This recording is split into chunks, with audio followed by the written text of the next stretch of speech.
I'll make up for it now.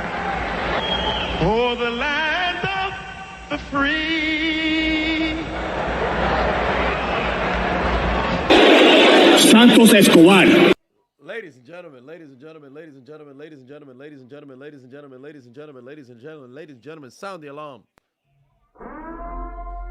All right. We are back in Hold My Nuggets Incorporated live from the Halfway House for a magnificent Monday night football doubleheader, ladies and gentlemen, between the Miami Dolphins, Tennessee Titans, and also New York Giants, Green Bay Packers. Monday Night Football Week 14.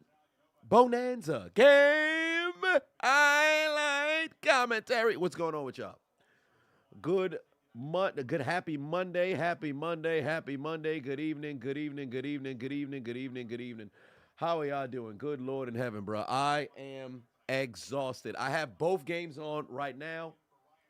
Gerald Patuan said, does the Halfway House have dual TVs? No, it does not. So what we doing is television got on Miami and Tennessee, Giants and Packers on the laptop. Actually, I don't got no volume on this one. Oh, wait a minute. Why don't I have? Oh, and Ryan put a 5 on it. Said your friend is at the Giants game right now. Well, I'm glad. I hope they're enjoying themselves and plan to have a good time at said game. Let me get the other score because I don't have it here. Where's the other one? Oh, Lord in heaven. I don't have it. Well, that's interesting. Well, it looks like we're going to have to hear from Godfather again. Let me get the other score and bring it from the other screen. Hold on.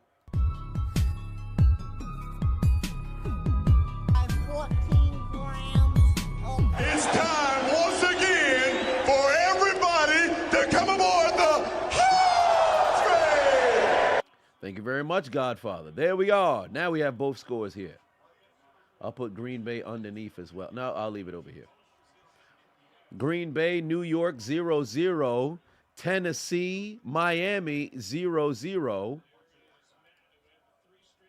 And we'll get this stuff going. Olivia resubscribed. I appreciate you. TKG resubscribed as well. Josh, hit the follow button. I appreciate you over on Twitch, as well as those who are watching on YouTube. Yeah, you know, Monday Night Raw had been a little bit more difficult to try to get those ones going, but here we are. Good Lord, 59 degrees in Florida. You're freezing out here. What, fan? If 59 degrees is cold for you, it's brutal. What a pass to Jalen Waddle. Hell of a shot. Gets lit up over the middle, but enough for a first down. That man is laid down. Then he waddled away to the ICU. Then he waddled away to the ICU. Then he waddled away to the ICU till the very next day. Ba, ba, ba. Concussion protocol. That man is laid out. That man is laid out. Oh, big shout out to Born Fresh in the building. It was his birthday yesterday, and the Dallas Cowboys took care of business and won huge over the Philadelphia Eagles like I initially predicted that they would do. So big shout out to the Cowboys fans. You guys are living W's right now. Funny enough, Distraught just pulled up and put 5 on it. Said, let's get Chiseled to play Sekiro. Shadows die twice for the gaming chat. Well, that could be something. Ryan put 5 on, said, happy Monday. Did I see Stephen A. absolutely eviscerate Zion this morning? I saw only one clip where he said he's fat, but I did not see the entirety of everything because earlier this morning I was flying in from a weekend spent in Atlanta. So I was out there all weekend. A very jam-packed schedule, but I enjoyed myself when I was out there. It's pretty fun. Another day where I had a chance to link up, or I should say another weekend when I had a chance to link up with MTR. This time we actually did take a photo. Let me pull it up. And I went over to a black tie event. We had a very, very joyous time out there. It was a dope evening. She was pretty dope. Let's see if we could get this joint here. But yeah, it was pretty fun because I had literally no time because I know there's a couple of subscribers that are out there who definitely wanted to link up, but I had no time, so it's a jam-packed schedule. But we had an opportunity to go out there and link up. We finally took a pic together. So it's a black tie event. I actually bought a tux. Had to bring it back the very next day, but that's it. That's neither here nor there. But yeah, popped out.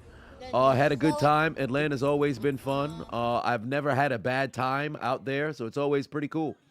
But there is that.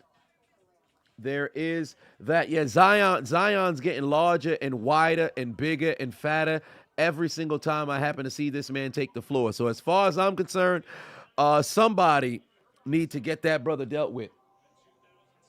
Oh, let me put this. Actually, I should put this Giants game down here. Ooh, can't do that because the charge is not there. You know what? I'll put it over here. Yeah, I'll leave it in front of me. Yeah, he's one fat son of a bitch. I'll tell you that right now. Twitch had you through 5? Damn, I'm sorry to hear that, bro. Twitch is interesting with their ad structure, but here we are.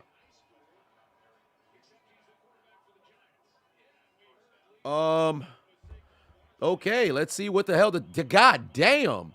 What a tackle. The Dolphins freaking damn near Sicilian necktied.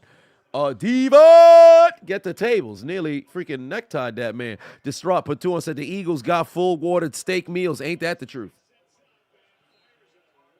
Who the fuck got on? Is that Jalen Hyatt got on some neon green cleats? Golly. Oh, by the way, chat, y'all let it be known. Which game are y'all watching? Y'all watching both games? Or do you have one particular game? Because truly, I'm going to have more of my focus on Dolphins-Titans because I think that will be much more of a competitive matchup. But please do not think that the Giants and Packers won't be a good game either.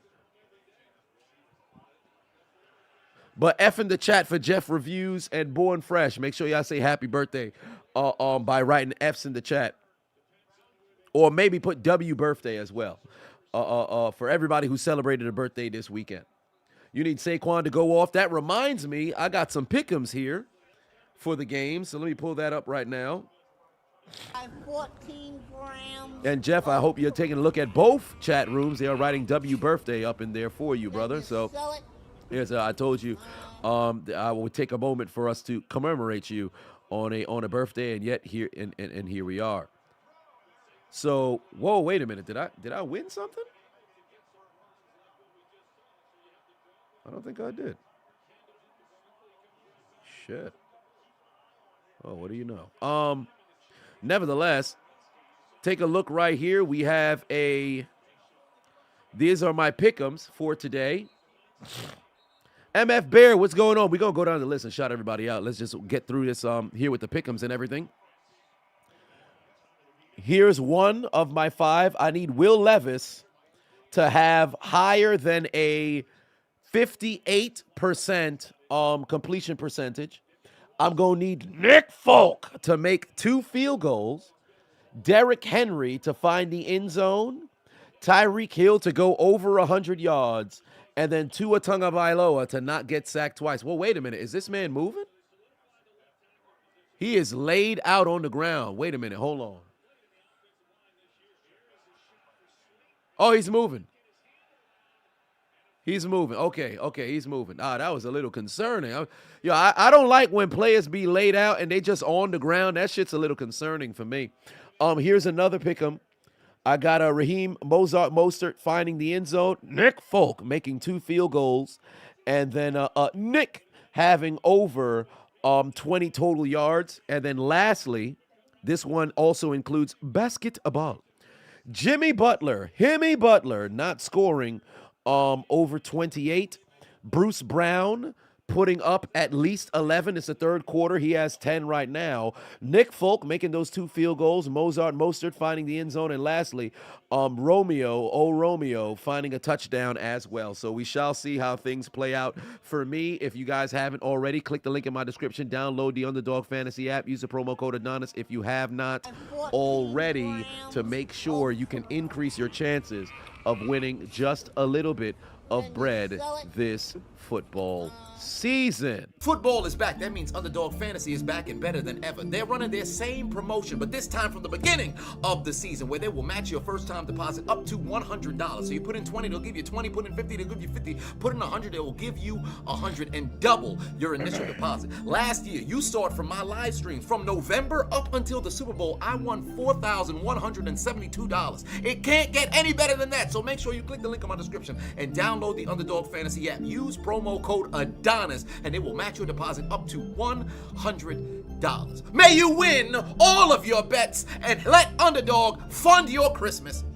All right. Oh, damn. They upgraded my seat already? Oh, well, it's a beautiful thing to be a member. Magnificent. Now, Giants and Packers on the field right now. Saquon Barkley got hit with a motherfucking rock bottom, but he seems to be fine. Oh, yes. Oh, it finally popped up.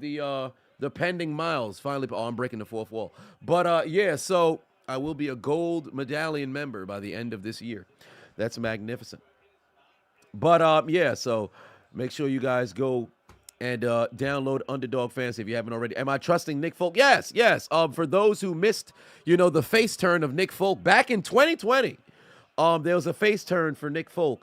After his first stint, or not really first stint, his stint with the Patriots when he first showed up in New England, I became Team Nick Folk because I believe he should have been first team All-Pro and Pro Bowl that season, and he got hoed because he had a better season than Justin Tucker, but Justin Tucker made that 66-yarder, if I'm not mistaken, that year. So they messed around. They gave him first team All-Pro, but Nick Folk was much more clutch throughout the entire season, and moreover, he was more consistent as far as I'm concerned. So there was that. The Gabagool just came off the field as Tommy DeVito's offensive drive ended in a punt. Meanwhile, Mostert brings the Dolphins down the field inside the 10. KTM Chris said that your picks 14 got hoed. I know that feeling. Brian B put 5 on and said both are on for you. Titans, Dolphins on the TV. Packers, Giants on the iPad. I see we got the same setup. The current drive right now for the Dolphins, 7 plays, 63 yards. And there's the end around. Come on, Mostert. Find the end zone. Mostert for my pick 'em. He's going to get stopped at the 2-yard line. Jamel P just resubscribed.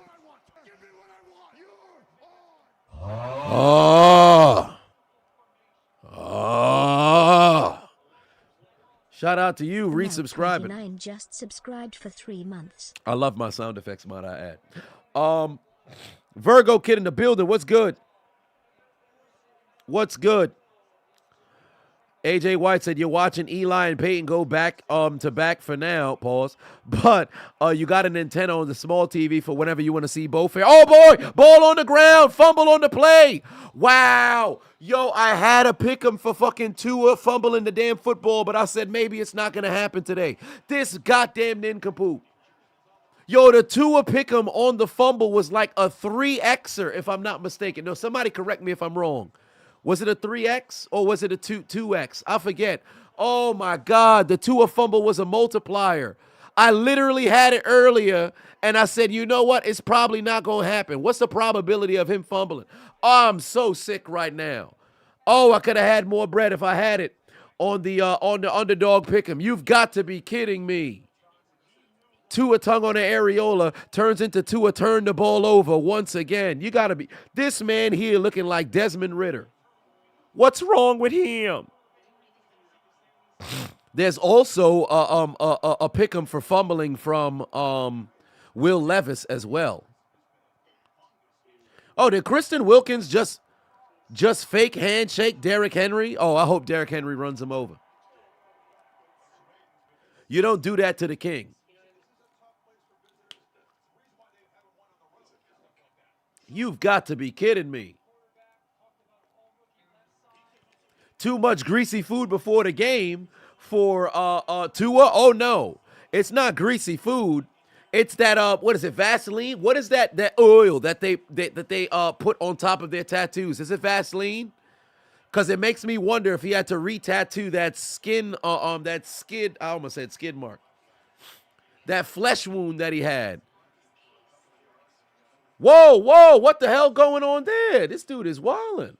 But yeah, do you have to, I would assume he has to re-tattoo it, right? It's A&D ointment, or there it is, A&D ointment. Because I'm not a tattoo guy, so I wouldn't have known. Suarez said thoughts on the new Twitch topless meta. So hold on. That's new? Because remember, our first 2 streams ever on Twitch, when y'all told me I could, use the browser and then broadcast other people's stream before we got, blocked for the weekend for Thursday Night Football. If you remember we had went to somebody else's hot tub stream or something like that. We had went to somebody's hot tub stream or something like that.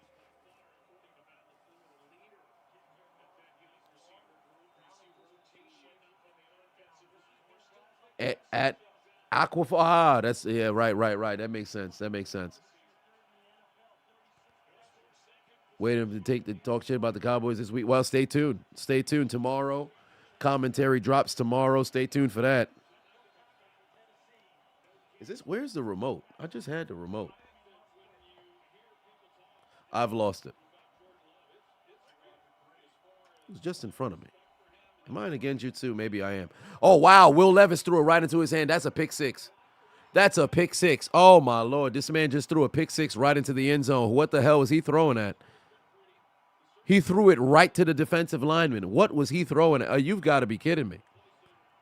Can I get a pick six? Ba-da-ba-ba-ba. The Titans ain't shit. Jesus Christ. Who did that man throw the football to? Who was he throwing the football to? God damn.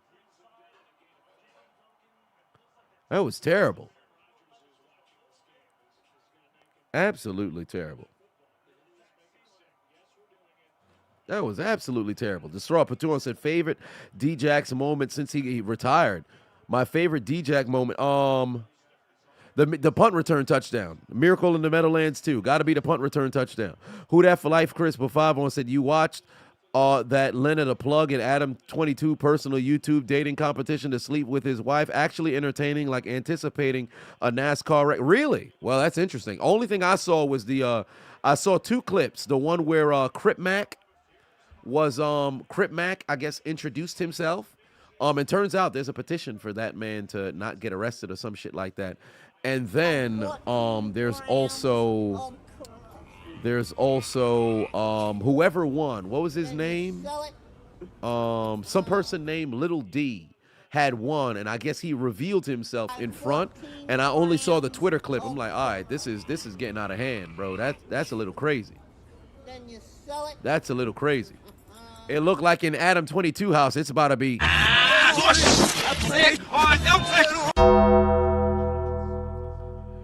It's about to be after hours every hour of the night, because that's crazy to me.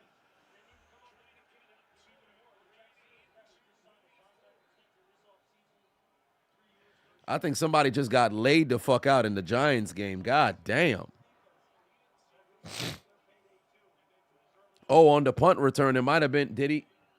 Oh, yeah, they just ran right into him. He didn't even get a chance to really fair catch it. Yeah, they're going to throw a flag on that. It might be catch interference. Knock the wind out that man. What's my take on the Chiefs' ultimate genjutsu? Well, I don't think it was a bad call at all. I think there's a lot of bitching that, for all intents and purposes, was not necessarily, the referee's fault. And the Chiefs have had a lot of calls go in their favor over the years. So, hey, you win some, you lose some. You should never let it come down to the Zebras. Blame Cardarius Toney for lining up damn near in Kansas rather than Kansas City, Missouri. Thoughts on Joe Flacco almost having more passing TDs than Pickett?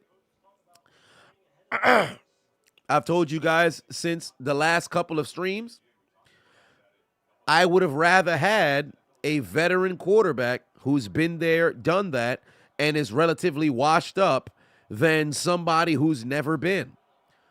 Although I don't mind Pickett, I would have much rather had a backup quarterback who is a savvy vet. So I'm not remotely surprised. Joe Flacco knows how to play football. Not a Hall of Famer, not anything relatively special, but he's played in very clutch situations. He's involved in a lot of clutch games. He's won a shit ton of games and, came up clutch there as well. So as far as I'm concerned, I'd rather have him. John Pafavon said, on a scale of 1 to Eagles fan, how insufferable is SpongeBob going to be for the week 14 commentary? Well, if I'm not mistaken, the Cowboys should be number 1 in the NFC. Well, no, number 2, because I think the 49ers might have just passed them. I'm not too sure. I never looked at the standing yet. All I know is the Patriots are going into the death note, but not because they beat Pittsburgh, but because they're literally mathematically eliminated. But y'all gonna have to get ready for SpongeBob for sure.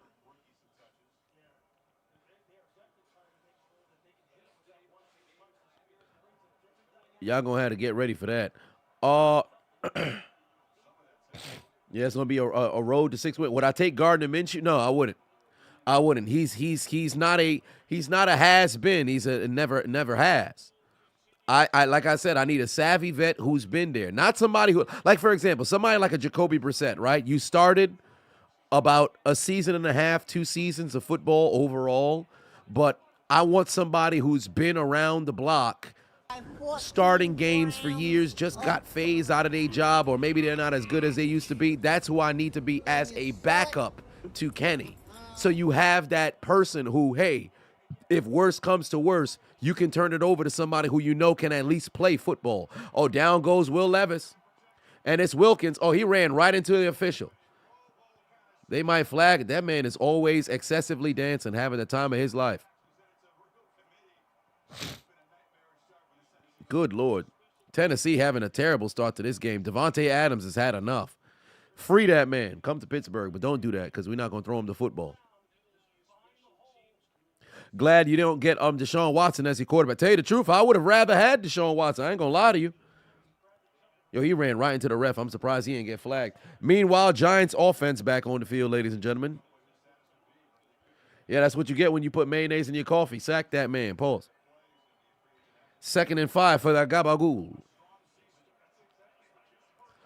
Oh, you going to fair catch? All right, Braxton Berrios with the fair catch. The Miami boy. Only 5 NFC teams are over 500? Wait, what? What do you mean only 5 NFC teams are over 500? That's crazy. What? Get out of here. So hold on. Dallas, Philly, Detroit, Minnesota, San Francisco. What? And then the only 500 squad is Green Bay, and that could be subject to change if they lose today. What? Only 5 teams are over 500? That's atrocious in the NFC. Golly, that's terrible. What? And people are saying the AFC's having a down year. God damn, but the AFC has 11 people who are in the playoff race, right? Because there's 6 teams that are 7-6. Yeah, 6 teams that are 7-6. Fucking Pittsburgh could have really been 9-4. These goddamn douchebags, man. But I'm not gonna get into it. God damn, the NFC is atrocious. I already knew the NFC South was going to be a losing division. I predicted that coming into the season. But that's crazy. I never anticipated Seattle to struggle the way they've been struggling. In fact, they've dropped 4 straight. The Rams have been competitive throughout the season, so they're not an easy, defeat. Oh, wow. Did he miss the field goal? Graham Gano missed. No, pardon, it wasn't Graham Gano. That was somebody else. If it was Gano, then he would have probably made it. 14 grams. Missed field goal over in New York. Can you sell it?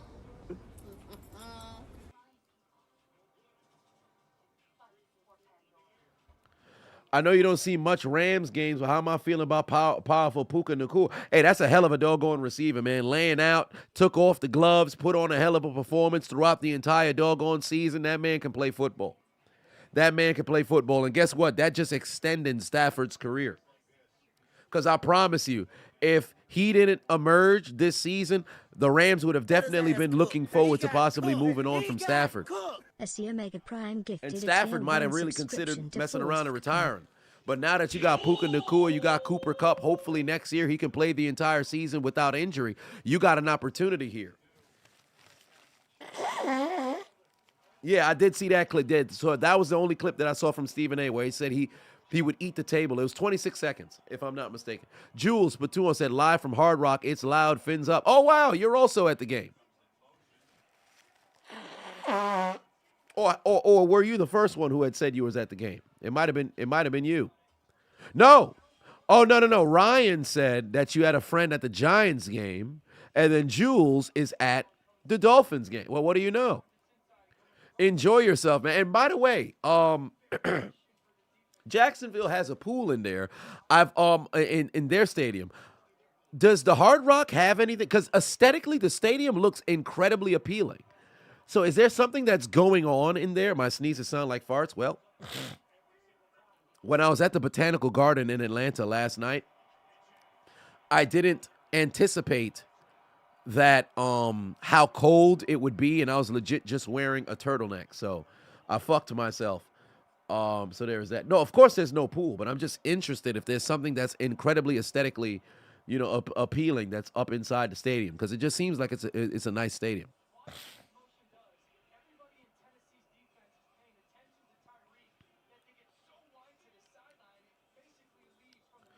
Tim Arrington in the building. What's going on? Miami driving down the field again. The only touchdown that we've seen this entire Monday night was a pick six from the Dolphins. There's two. Then he waddled away, waddle. Then he waddled away, waddle. Who that for life said I was in ATL? Yes, I was. For this past weekend, I was out there. But for those who didn't know, I was out there for an event, and I also had a chance to go link up with MTR for the whole weekend. So we had ourselves a nice little a good time that I was out there. Here's a photo for those who didn't get a chance to see earlier of myself and MTR. An infected pool. Well, there it is. With myself and MTR, we was out there. Black tie event on Saturday. So I had to go purchase a tux. He got me beat on the height regiment. Oh, damn. Tyreek Hill is down. Hold on. Wait a minute. Oh, Lord. Tyreek Hill is down. That's not good. His helmet's off, too. Oh, he's holding his knee. Oh, Lord. Nah, that's not good. Tyreek Hill is down, ladies and gentlemen. Yeah, that shit got me looking short. Like I'm 5'11", 6 foot on Tuesdays, but MTR is I think 6'2", 6'3". God damn. Tyreek Hill down. I hope he's all right. Can he walk? He got a little bit of a limp. I think he's going to walk it off. Oh, it could be an ankle. Yeah, it could be an ankle. Yeah, his leg got trapped underneath him. Yeah, that could be a horse. Yeah, that could be a goddamn.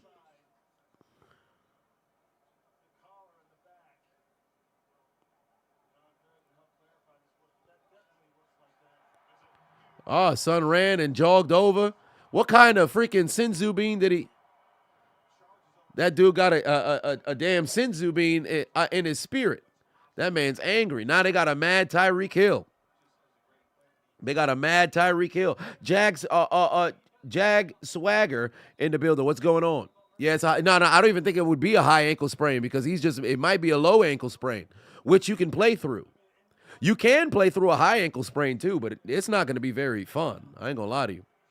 Green Bay on the field, by the way, ladies and gentlemen. Green Bay is on the field. At least I believe they were, because it says the Giants have the football here. Oh, so yeah, I guess Green Bay punted. So it's the Giants offense on the field now.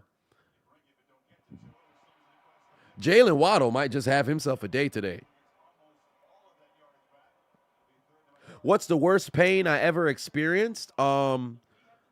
Physically, the shifted collarbone hurt. I've had some issues with my low back from time. Like I went to a trampoline. If Mr. GH2 or anybody who's primarily from Atlanta, there's a altitude trampoline park. I went there yesterday. My back on fire. I was playing dodgeball, freaking lighting these children up. And I tried to do a backflip. Bad idea. My back on fire. But I had a shin contusion as well. That was very unpleasant.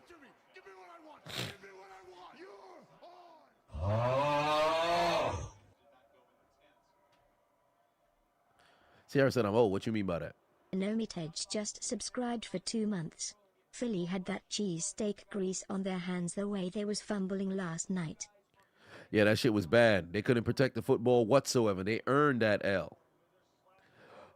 Payne said I was playing that dodgeball with the chillin'. Well, technically, yeah, because we pulled up and there was 3 birthday parties that was happening there. So at that point, we're looking around like, all right, well, we gonna have fun regardless. So we saw the children were, playing in several different locations. So we said, all right, well, looks like we're entering.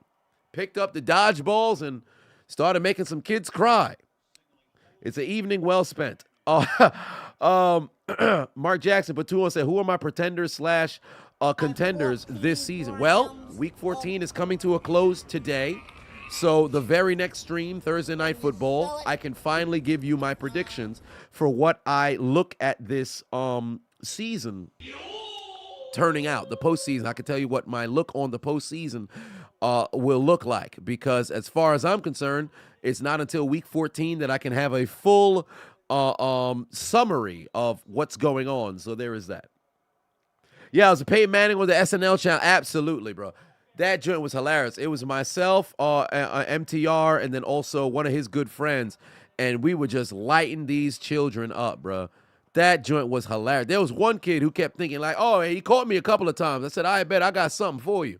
I got something for you. And mind you, the higher you can jump, right? The higher you can jump, you get just high in the air. I jumped so high off the front trampoline.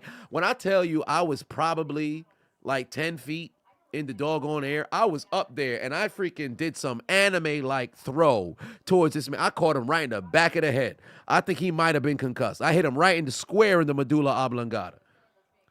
I caught that kid. No. Tell you the truth, I wasn't even the bully. There was a kid in there who definitely was a bully, because that kid had no fear. He walked up to like the middle part holding one of the damn dodgeballs, and he looked at another kid and said, hit me. The kid threw the ball. When I tell you, this kid punched rather than even try to block. He didn't try to dodge. He didn't use the ball he had in his hand to, block the other ball. He took his fist, punched the ball back at the kid. The ball hit the kid. He took the dodgeball, hit the kid again right in the face and stood there. Yeah. I'm like, nah, this guy's going to be a menace when he get older, bro. Somebody better watch him. That dude, I bet his name was Butch. He looked like he might have been a Butch. And there was a little girl who's in the dodgeball game as well. Her mother knows her daughter's going to be a menace, because this girl was playing for both sides. How you on one team, you start attacking your teammates, you go to the other side, you start attacking them too. Like, did you come here to actually participate as a cohesive unit, or did you want to keep throwing the damn dodgeballs at everybody? It was ridiculous. Some of these children, I'm not going to lie to you, some of these kids don't got no future, all right? That may be a little harsh, but somebody got to say it. Like, what's going on with these goddamn children? Quentin in the building, what's good?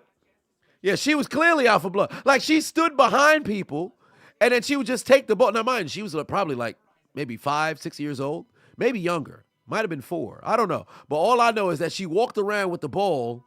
She would wait until you didn't have a ball anymore, and then just throw it at you. So you just feel like a pat on your leg. You're like, what the hell?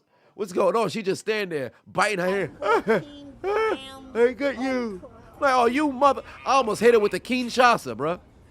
I almost hit her with the Kinshasa. And then there was 2 brothers. There was one Negro gentleman who came in there with his 2 sons.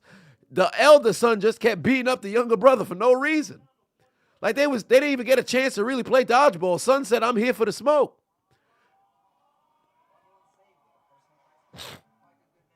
Should have Chris Benoit him? Probably. She was getting ridiculous. Napoleon put 20 on it, said it would be nice to see some RP collaborations with mediocre tutorial in the future. Well, you see, because if you're privy to what happened with the Just Pearly things and all the other stuff, now I don't know the full extent of everything that transpired, but a lot of times people have ulterior motives. It should primarily be about, building set awareness and then creating, or I should say discussing the solutions and tangible, adjustments that one should make moving forward so you don't find yourself in issues. But it seems like now, because of the financial gain that exists and then moreover the competitive nature of, channel to channel, some people start going in there and just trying to overtake somebody else's audience, and it starts to get a little wild. But who knows? I would hope that there's a scenario where people can come together and really work for the right reasons. So there's that. Oh, Green Bay's on the board. My goddamn stream froze.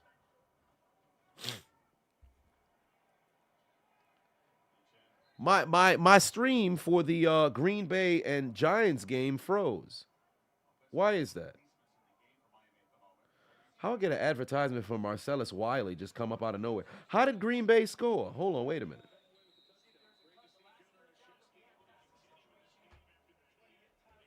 Wait, Gunnar Wachowski got a job working with the Giants? Who scored for Green? Jaden Reed got a jet sweep. Oh, yeah, jet sweep. Oh, he scored on the jet sweep. I'm not remotely surprised.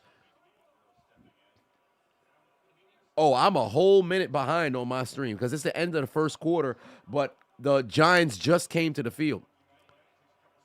Wow. Oh, that man got no hands. That should have been an interception.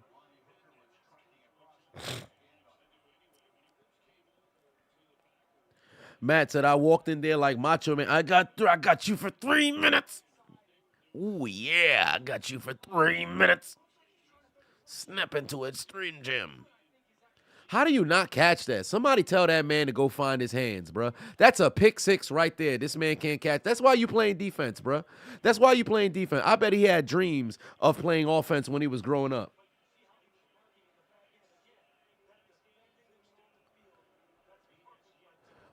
You rank best season in your opinion, summer, winter, fall, spring. Okay, so for me, fall is probably always number one because I think the fall has the best weather. You have sweater weather, and also you still have the remnants of the heat from the summer. You have the versatility of, the oncoming of the winter. So fall has always been number one for me. Winter is number two.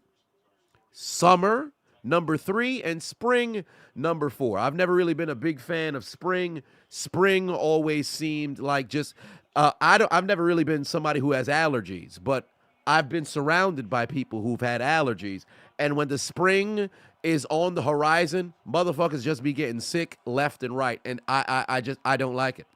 There's the constant sneezing and all this other stuff. I've never liked it.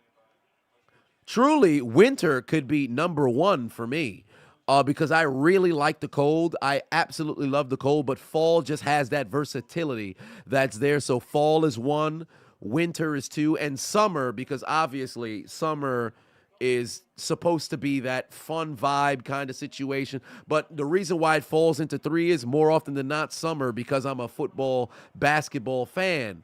There's almost no sports at their peak during the summer. So it's really that time in which you have to celebrate, or I should say hang out with friends. But then now that you're older, it's not as prevalent as it used to be. So fall, winter, summer, spring, that's kind of where I'm at. Sierra said fall brings terrible weather. You have no thunder, buddy. Fall's not fun for you. Well, oh, wait a minute. A little bit of trickery over here. Well, Burks might as well run. I don't know why he was going to try to pass the football. He done slowed down, wasted a few, yards over there. Let it be known, comment section. What's y'all favorite in order? Favorite seasons in order? Gerald put 2 on. I like that question. Shout out for that question. Good question. Gerald put 2 on it. Said favorite month of the year. You got October 1, May 2. My favorite month of the year. My favorite month of the year. February. Favorite month of the year.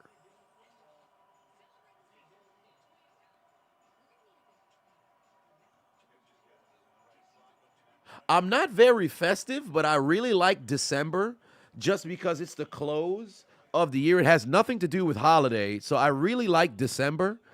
And I would say December and if there was another month,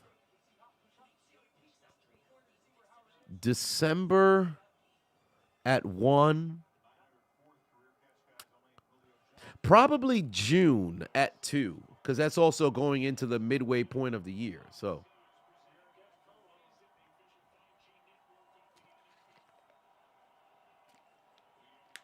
winter, fall, spring, summer, fair.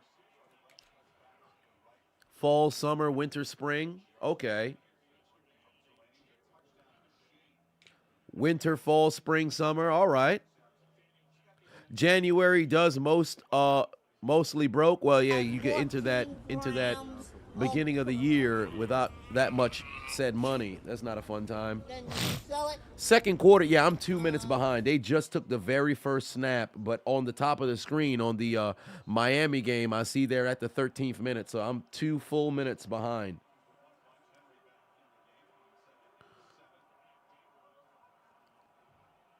I'll give the ball to Derrick Henry.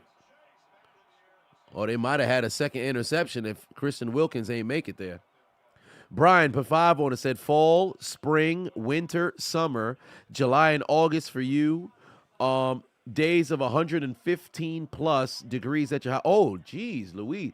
July and August, 115. So where do you live? You live, I would assume, either in the South or perhaps on the West Coast, because I know in Arizona it's always incredibly hot.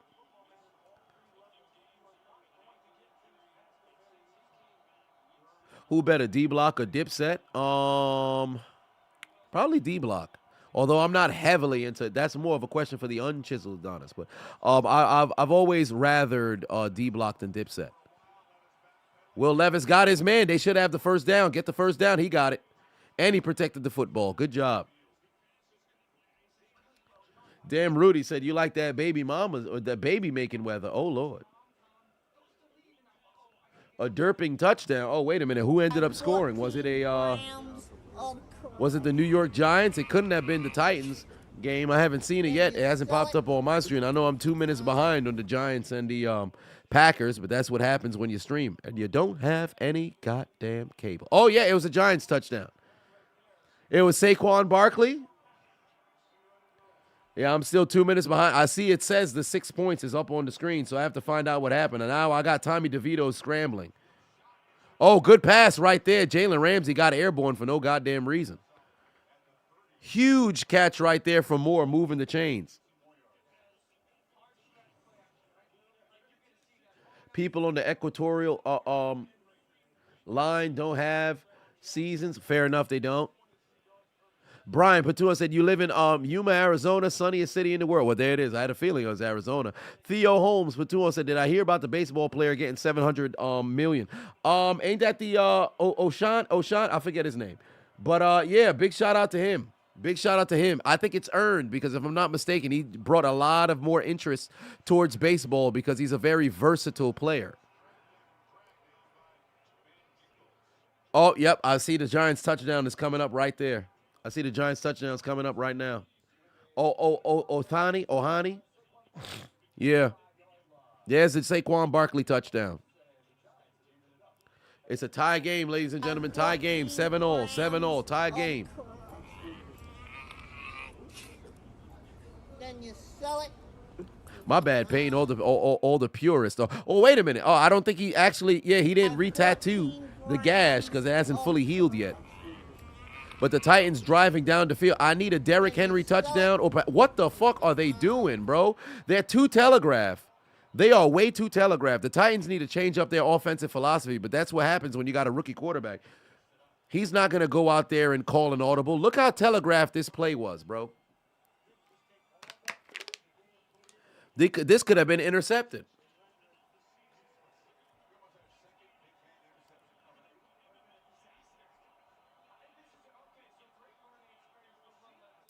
But $700 million, 10 years, I believe. No, 7 years.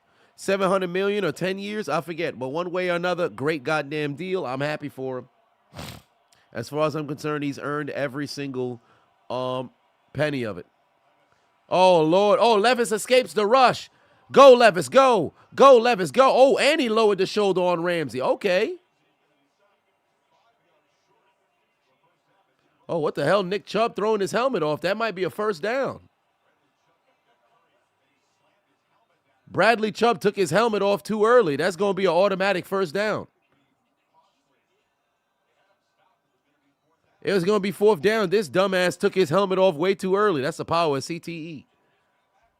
That's the power of CTE. Automatic first down.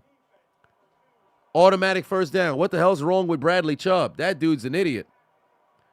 Is that why Denver traded him? What is that man doing? Why would you throw your helmet on the ground? How you get that frustrated where you don't recognize you coming off the field? Get off the field first.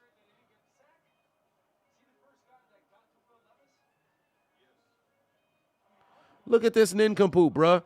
You could have had the sack right there. You missed him. And rather than just, get off the field first and then be upset.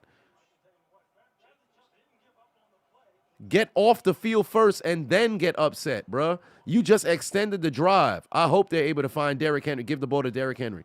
Unleash Henry. Give it to Henry. Oh, well, Levis is going to run himself. Lower the shoulder again.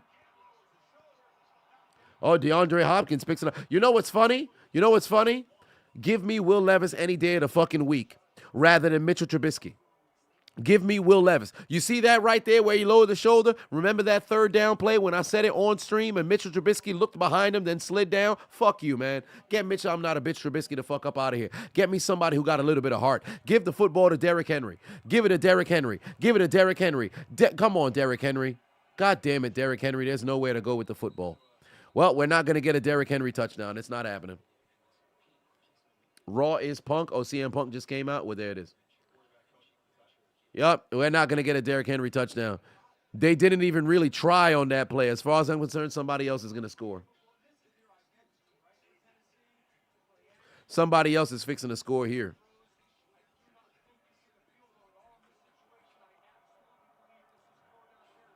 Yup, I don't think they're going to Derrick Henry at all. I have no faith. I have no faith. Irish Warlord in the building. What's good? Oh, it's a direct snap to Derrick Henry. Come on, Derrick. Come on, Derrick. Get in there. Yeah. __ gifted a tier 1 subscription to John. It's time to unleash. Oh,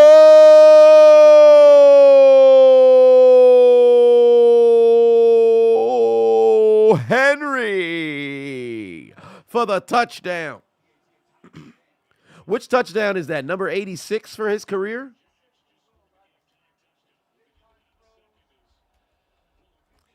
Is that touchdown number 86 for his career? Oh, no, that's 87, actually. That's rushing touchdown number 87. He's got 3 receiving touchdowns only? That's crazy. He hasn't had a receiving touchdown since 2019. Incredible. Nevertheless, Derrick Henry with his 87th rushing touchdown of his career. If he scores one more time for the season, it'll be his 6th straight season with at least 10 touchdowns. I'm so happy things work out for him in freaking Tennessee, man. I was singing this man praises coming out of fucking Alabama heavily, and then they had him splitting carries with Dion Lewis. I'm like, come on, man. Give that man a chance to be the full-time starter. Don't be splitting carries, man. Give that man a chance. I was hoping, year 3, I was hoping Tennessee didn't utilize him right so that perhaps he could come to Pittsburgh. I was a huge, huge goddamn Derrick Henry fan. I mean, I still am. Because Tennessee was not using him the first 2 years. And then the second half of the second year is when they really started actually utilizing him. And then I'm like, well, there it is. No. Oh, yeah, it was Dion Lewis was the second year. DeMarco Murray was the first year. Sorry. DeMarco Murray was the first year, and then Dion Lewis, when he came over, they were splitting in 2020, because Derrick was a starter, but Dion Lewis was still getting a lot of carries. I think it was 2018. Yeah, DeMarco Murray was first, and then Dion Lewis was after. 14 grams of crap. Wait, time is running out. I have less Sell than. What does that mean?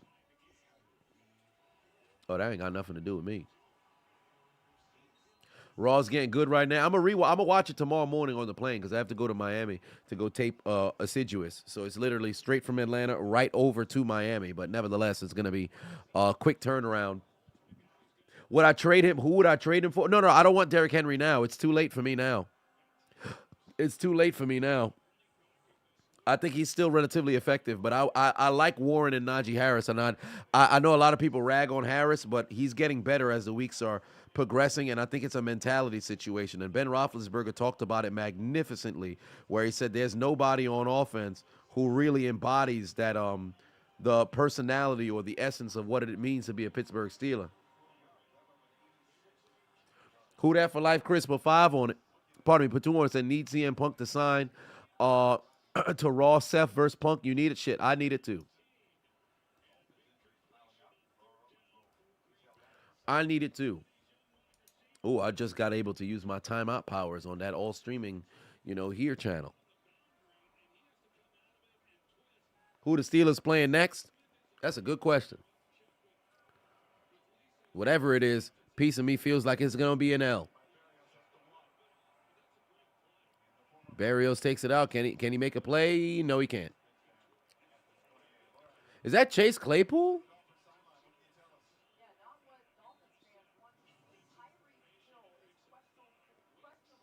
Oh, they're saying Tyreek Hill questionable to return.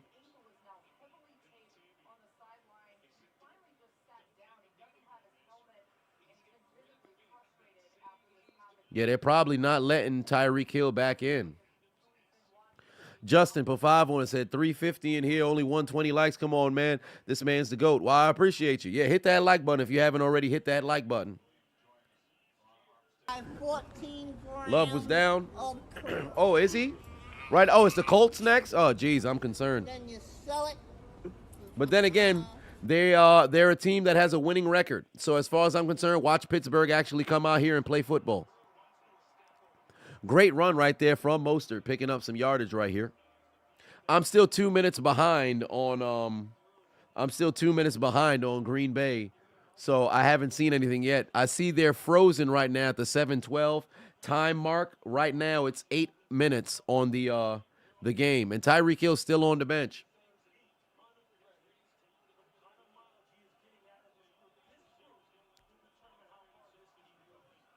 I'm pretty sure probably this upcoming play is what ends up happening to Love. Oh, Love is running. And now Love is down. Is he standing up? Oh, he's back up. Oh, no. Oh, I think no, Love is up. Yeah, Love is up. I think it's the next play. He was stopped short.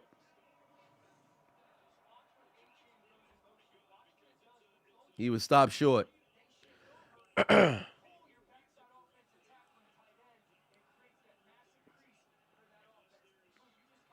Let me take a look at my pick'ems and see where I'm at now.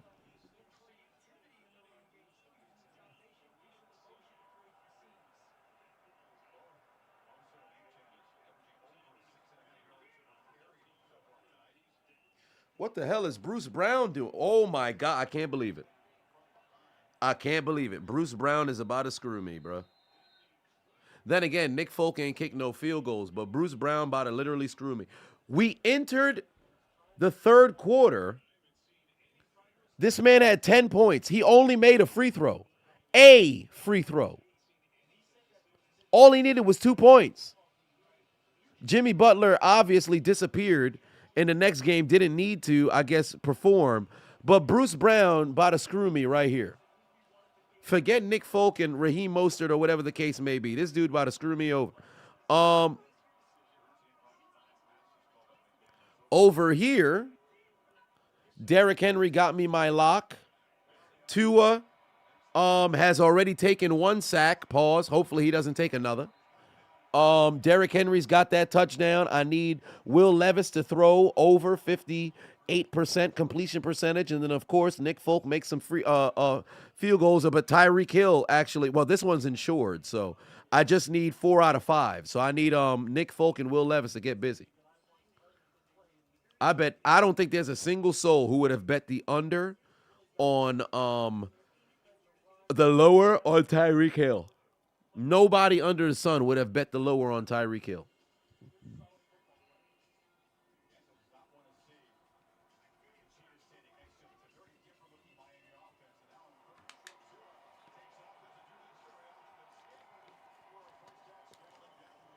Big first down. Oh, did he fumble? Love fumbled? Oh, Lord. What a run by Tua. That man run like a goddamn Samoan. Whatever happened to Jacoby Brissett? He's a backup. He's still in the league. He's just a backup.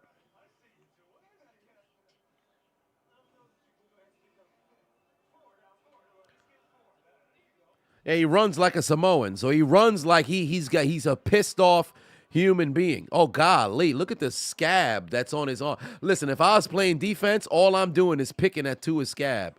Oh, well, there's the sack. It's over. There goes that pick'em. It's over. He's taken down again. Oh, Lord. Well, there goes that pick'em. It's over. Because Tyreek Hill probably not going to come back into this game. It's clipped for that pick'em. It's over. Thank you so much, Tua. This pick'em, it's over. It's over. This man took another sack right now. You got to be kidding me.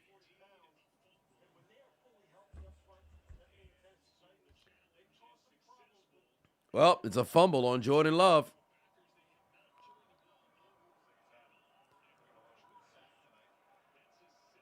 Gotta be kidding me. Slick Shot said, why would I pick at that man's scab? Oh, if I'm playing against him, I got to do whatever I can to get an edge. I will pick at his scab. CM Punk and Seth Rollins just cooked. Oh, they cross paths. Well, there it is. I look forward to watching Monday Night Raw tomorrow afternoon, actually, when I'm in the lounge before the flight.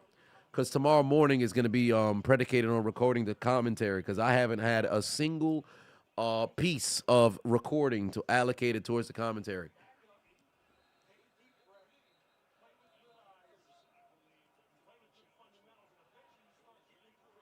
Yeah, Key did the Wilkins celebration. Indeed, the whole, I think it's like I don't know if it's supposed to be Power Rangers, what it's supposed to be the background. Somebody let me know. Dolphins fans or people who are in the in crowd, let me know. What's the background of the celebration?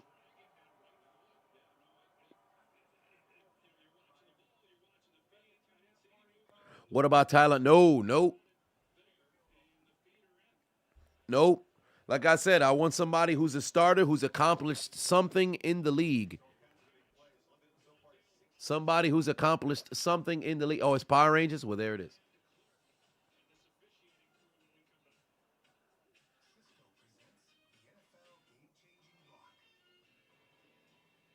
Dolphins are only winning team to not lose to teams below 500. Hopefully they keep that record. We shall see.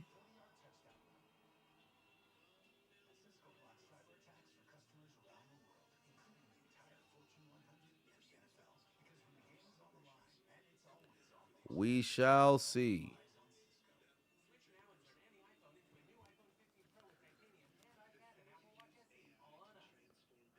Clemson D-line was the Power Rangers. Oh, that's what they call themselves? Ah, so he always does it as a shout-out to his former college teammates. Well, that's pretty cool. MVP's a quarterback award, unfortunately. Tyreek Hill just got injured the same way Antonio Brown got injured in 2017, where AB could have been the MVP because he was on pace for 2,000 as well. And then homie didn't play again until the divisional round and just went and cooked the fucking Jaguars.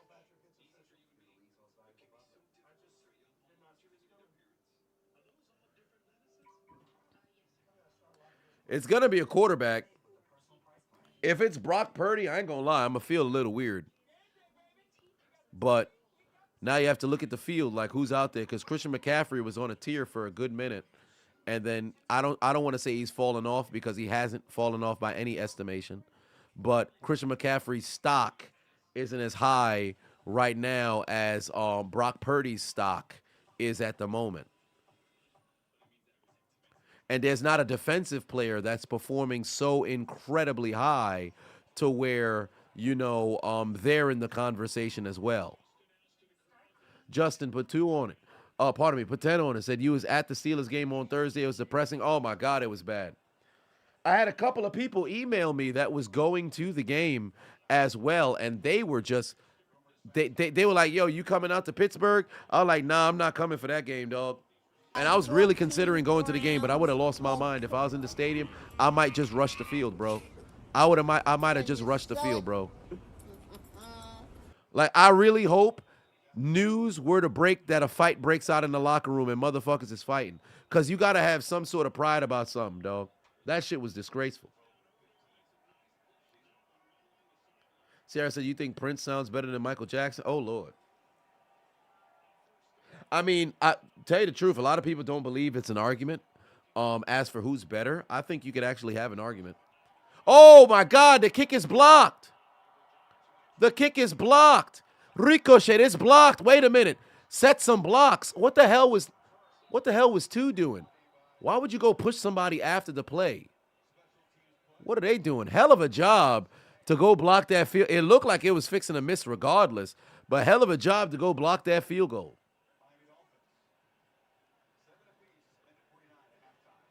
Whoa. Elvis ain't in the conversation. Come on now.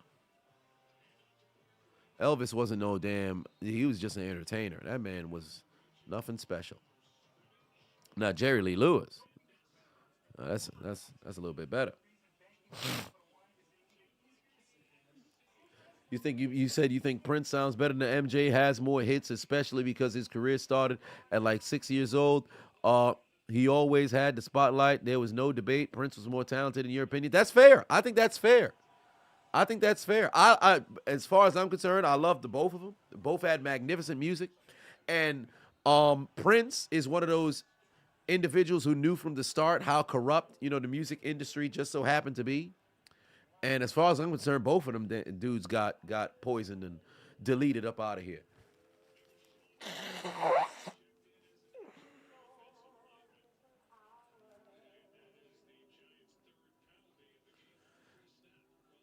Crush put 2 on and said, would I let go of Mike Tomlin, playoff or bust? Wait, what do you mean? Would I let go of Mike Tomlin's playoff or bust? As far as I'm concerned, for Pittsburgh, they have to not only go to the playoffs, but win a playoff game and be competitive. Like, I don't even think it's a matter of going to the playoffs. I think you just need a competitive football team. Like a team that actually puts a sample size on the field that you can be proud of. I think if he can now get that again, then Steeler fans won't be sitting around here talking about fire him left and right, bro. Like the product that's been on the field the last couple of years has been absolutely atrocious. Like now it's gotten to a point where the season seems to be more predicated on just, getting enough for that winning season rather than actually competing to, win a Super Bowl. Sage Leader said, you've been saying fire Tomlin since 2016. Oh, I wouldn't go that far. I think the fire Tomlin conversation in 2022 should have been the loudest. Because here's the thing, right? 2011, when we got T-Bowed, I think if Ryan Clark plays in that game, obviously he has sickle cell, so he couldn't play. But if Ryan Clark plays in that game, we possibly win that game. But, things have happened in playoff games before. It is what it is. You got to take that on the chin. 2012 was an unfortunate season of up and downs, right? 2013 started like absolute shit, bounced back towards the end, needed some help, and then unfortunately Kansas City didn't make the field goal, so we couldn't go to the playoffs against San Diego, but that's neither here nor there.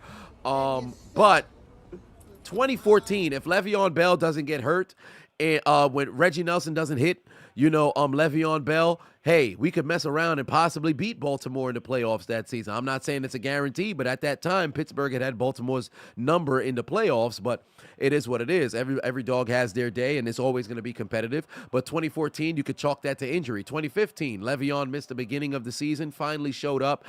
It plays a few games, looking like a fucking all-pro, and then here comes Vontaze Burfict, right? And we get absolutely fucking railed there. And then ultimately, D'Angelo Hall gets hurt. Le'Veon Bell already gone. Antonio Brown knocked out in the playoff game. We go up to Denver, and then fucking Fitzgerald Toussaint fumbles the damn game away when we're actually in a position to possibly take down the damn, Denver Broncos. Following season, we should have, won a couple more games, but we didn't. AFC Championship, we get out-coached. Out fucking coached. But then the very next year, I think Tomlin rebounded in 2017. That was the best Steelers team since fucking 2008, 2010, really. And then what ends up happening? You go to the freaking postseason, but before you get there, Ryan Shazier gets fucking paralyzed, partially paralyzed. So 2018, you did what you had to do, but then you ended up losing the locker room.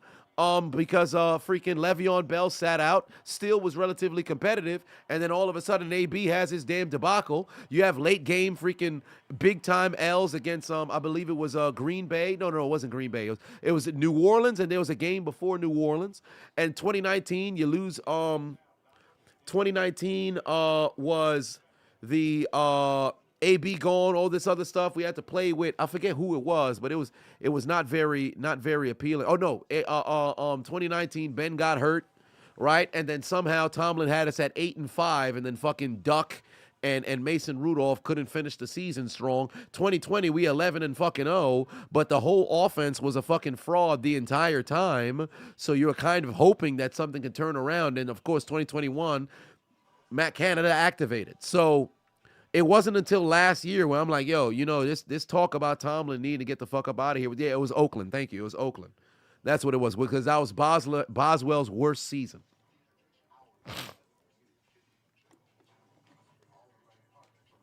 So for me, it wasn't until 2022 where I'm like, yo, we might have to consider. Son might have to, because my thing was if when Ben retires, if Tomlin were to dip, all right, cool. They leave together. You get a brand new fresh start. All right, cool. But now I'm like, yo, son got to go and prepare for him. He's going to have to step it up. That's kind of where I'm at. Say said there's the issue you have with Tomlin. Why are so many of his players openly locker room cancers? Well, what's interesting was I think it's a culture thing, and you're absolutely right. Because when he inherited Cowher's team and you had those leaders that was up in there, it took him some time to finally get his guys. But what's so interesting is those locker room cancer individuals are on the offensive side of the ball. So what the fuck's going on to where your coordinators or whoever you have over there can't freaking, get these guys together? It just doesn't make any sense. It seemed like Pittsburgh was perfectly fine building some shit, and then the moment that they had that opportunity, 2014, 2015, when things started to look, relatively promising, now you got the fucking LeGarrette Blount with the weed and Le'Veon Bell and all this other stuff. It started to get ridiculous. I'm like, oh, what the hell's going on, bro? But you're absolutely right. You're right on cue. I'm right there with you. The frustration is an understatement. Green Bay back on the field, by the way. They are driving now inside Giants territory. Meanwhile, Tyreek Hill probably is not returning to this game. Oh, Love got intercepted? Oh, Lord. I'm still behind. I think it's coming up on this very next play because it's second down right now for me here. Josh Nash said, I think Tomlin has to go. Imagine having a winning record every season and not making the playoffs. Well, I mean, there's always moments in which you could have a winning, like you could be competitive and then lose some games, which I think that's completely different. But my thing with Pittsburgh is, and I've talked about this in my videos, and this is the last thing that I'm going to say about it. Oh, here's the interception from Jordan Love. Yep, right there. Huge interception for the Giants. My biggest issue is you take a look at Pittsburgh's majority of their losses during Tomlin's tenure, primarily from 2012 up until 2023.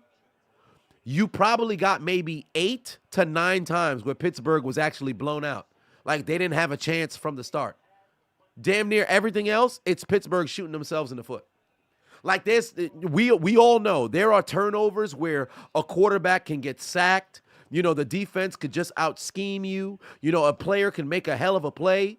But when you literally shooting yourself in the foot, come on now.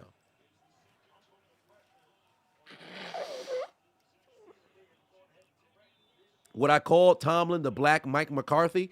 No, because I think In McCarthy's case, there was a level of choking, but the front office refused to actually help Son out and get him some pieces. At least Pittsburgh got some pieces on offense, and then when their offense was good, the defense was shit. Green Bay, when they just never had a defense throughout Aaron Rodgers' tenure. Maybe on 2 different occasions, 3 occasions, they had a decent defense. And when did they draft anybody? Like, they never drafted no wide receivers. They didn't do none of this shit for Aaron. It was just Aaron Rodgers' heroics. As Urinating Tree would say, depend on high-end talent, right? Which, to a certain degree, Pittsburgh did as well, but I think in Green Bay's side, it was so much more egregious because you had a motherfucker winning MVPs here and there, all this other stuff, unstoppable, and you just refused to make the moves to bring people in. Like, you couldn't convince me Green Bay couldn't have made like a super overhaul in free agency to attract people to come there. Get some wide receivers to want to go play with. Like, they could have gotten a Brandon Marshall over there. You kidding me? They could have made the trades to get somebody or sign somebody in free agency. You could have got a Steve Smith out of Carolina and brought him over to Green Bay. Like, you could have made all kinds of different moves, but you didn't. Oh, Tua about to get sacked again. This man looks absolutely discombobulated. He threw it to A-Chain hella late. Hella late. They could have gotten Odell. Did I see the score for the Raiders and Vikings game? Yeah, I just went through it to cut up for the commentary. Oh, what a catch. But is he in bounds? No, I think he's out of bounds for Saquon Barkley. Well, I'm still behind you guys. It's 4th down right now, and Green Bay has the football. So it's really no longer 4th down. It's 1st and 10. And T. Vader, that's the question of the night, because if we do replace Tomlin, who the fuck do you bring in? Tell you the truth, I think you got to get somebody like a Jim Harbaugh or somebody. Because as far as I'm concerned, you gotta replace somebody like that with somebody who's proven or something. Because it's very difficult to just bring in. Because granted, Pittsburgh has hit it out the park with their last 3 head coaches, but you got to get somebody who you know you'll have some tenure and somebody who can bring some culture and push push what should be the culture forward. So I would say bring in fucking Jim Harbaugh.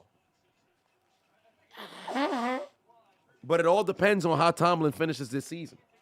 Because if he can galvanize this group into making it to the postseason and winning a postseason game, I think that could be some confidence that's there. But reach out to an offensive coordinator as well. Actually get a fucking coordinator instead of hiring all these motherfuckers in-house. What the fuck pass was that from Tua? Oh, Brunson Reed and Ivar broke the ring at 9:30? Oh, man, Raw is going to be amazing to watch tomorrow.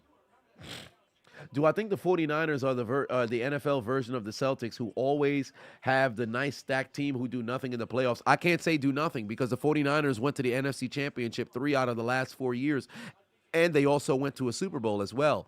So as far as I'm concerned, well, 3 out of the last 5 years, pardon. So I can't say they do nothing in the postseason. I think it's just circumstance that has resulted in them not getting over the hump. In the Super Bowl, they were in position to win, and then ultimately Kansas City did what they did all postseason long and come back, right? NFC Championship, when they played against the Rams, they had the Rams number for years upon years. The Rams just played a better game. And then last year against Philadelphia, injury unfortunately plagued them. But I can't say they're like the Celtics. The Celtics, on the other hand, have had moments of choking. Incredible moments of choking.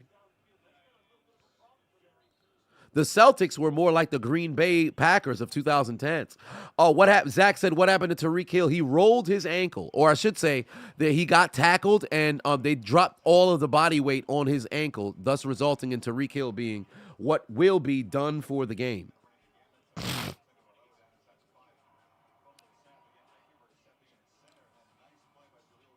Yeah, Miami won. Oh, there it is. Malone said, yeah, Packers are the NFL version of the NFL version of the Celtics. I like it. Yo, Nick Folk not kicking no field goals. Of course, Bruce Brown didn't make another point. Well, there it is. All my pick'ems are shot. All my pick'ems are shot. Malone said, rank all of these comedians. First down. Nope, not a first down. They're still driving. Tennessee should call timeout here. You don't need to rush back on the ball. You got 3 timeouts. Might as well start using them. Rank these comedians by who's more funny. Bernie Mac, Steve Harvey, Richard Pryor, Dave Chappelle, Eddie Murphy. Okay, so full body of work isn't in the conversation here. You're just saying who's more funny. I think in that entire group, Bernie Mac for me is number 1 because I think all of these guys are funny. I think the bottom of this 5 is Steve Harvey. The bottom of this 5 is Steve Harvey. I would say Bernie Mac, and this is where it's a little difficult because Eddie Murphy, Richard Pryor, Dave Chappelle are all fucking here. Bernie Mac doesn't have the body of work that any of the 4 have here. DeAndre Hopkins, magnificent catch. Timeout, midfield. Timeout. Good catch. Oh, shit. Another Dolphins player is down. Oh, my God. Is he moving? Jesus Christ. This is the second Dolphin we see. Oh, he's moving. Oh, but he's in pain. So I would say Bernie.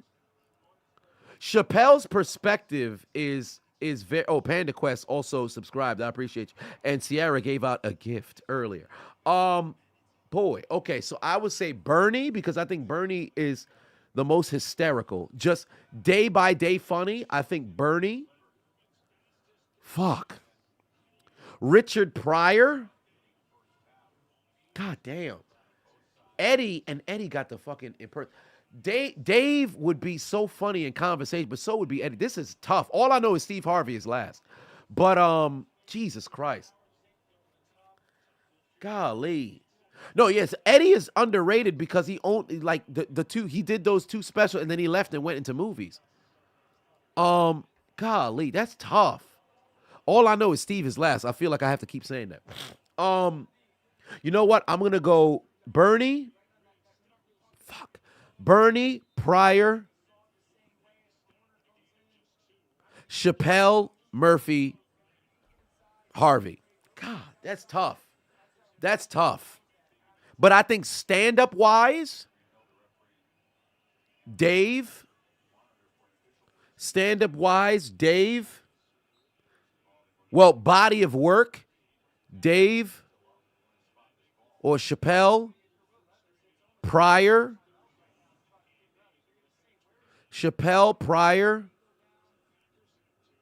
Murphy,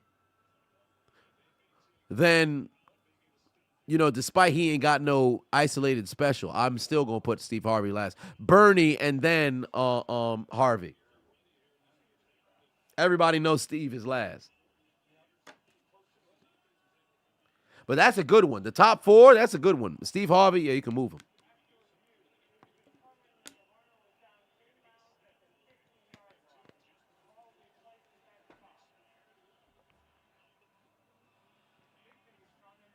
Oh, damn. Late flag came in right there. I guess the Packers are in field goal range. They're going to kick a field goal just before halftime.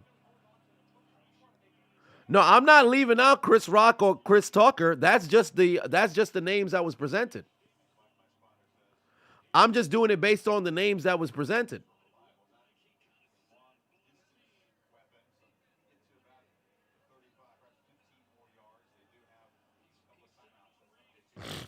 I'm just looking at the list that was presented. Yeah, I'm not adding nobody else in. It's just that Malone had said rank the 5 for who's more funny between Bernie Mac, Steve Harvey, Richard Pryor, Dave Chappelle, Eddie Murphy. It's just based off the 5. You just rank based off the 5. Peyton said, why are we disrespecting Steve? It's not disrespect to Steve, but Steve ain't in the same stratosphere as the other 5. I should say 4. Oh, the Packers are in the red zone. I wonder how they got there.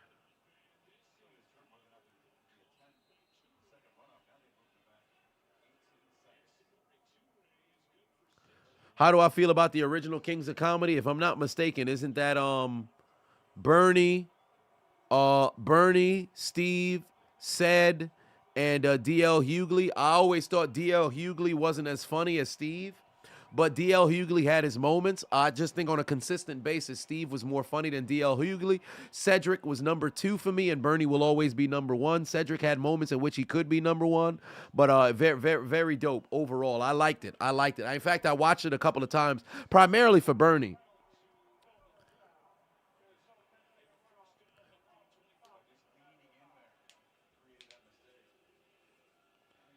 All right, yep, and Green Bay probably going to kick a field goal. They do have 2 timeouts. Well, 1 timeout.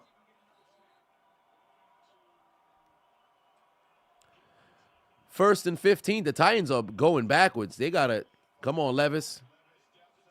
Oh, you're looking for D-Hop. What a catch. Oh, my Lord. Yo, DeAndre Hopkins is a fucking dog, bro. He's a fucking dog, bro. He's a fucking dog. Oh, they should have called offensive pass interference. He definitely pulled Howard down. But, again, let me explain something to you. This is where the difference between a veteran receiver and a young receiver is at. You have to understand positioning. And Antonio Brown knew this better than most receivers, if not all receivers in the league. And D-Hop shows you the veteran. You see how he stacked himself? Let me explain this because I used to play wide receiver. I never made it to the high level, but this is one of the genius portions right here. You have to understand how to bend the rules to your favor in scenarios where the referee almost can't throw the flag. Both of them are airborne. They're both airborne. So because my arm is here, if I now put my arm downward in an effort to try to go find the ball and I obstruct you and prevent you from getting your arm up, the referee's in a situation where it's a bang-bang they can't figure that out in time.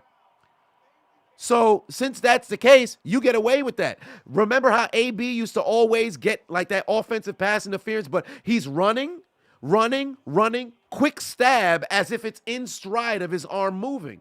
So it's like a here, bang, and then hands out. You have to know how to time it. That's the separation between good and great. Great play by Xavier Howard, but that foot was out of bounds. That's how you battle. Those guys are going to war. That's how you got to know how to play. That's the beauty of wide receiver right there. Macho Patua said, sent me an email. Oh, I got you, brother. I'm going to check it out at the end of the stream.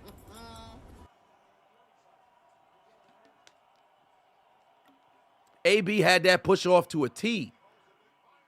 Oh, dangerous fucking pass. Hopkins wants a flag. He's not going to get it. Those guys are going to war, man. Those guys are going to war.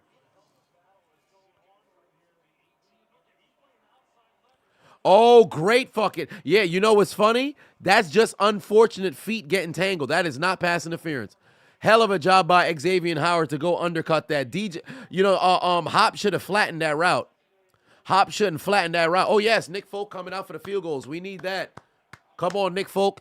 Come on, Nick Folk. You can't possibly miss this. You're not wearing the Tampa Bay jersey no more. 28-yard field goal. Come on, Nick Folk, through the uprights. All right, Nick Folk. All right, Nick Folk. We got ourselves a field goal. Thank you, Nick Folk. I appreciate you, Nick Folk. You 38-year-old, 39-year-old old son of a bitch. Thank you, Nick Folk. Thank you, Nick Folk. We need another goddamn field goal, Nick Folk.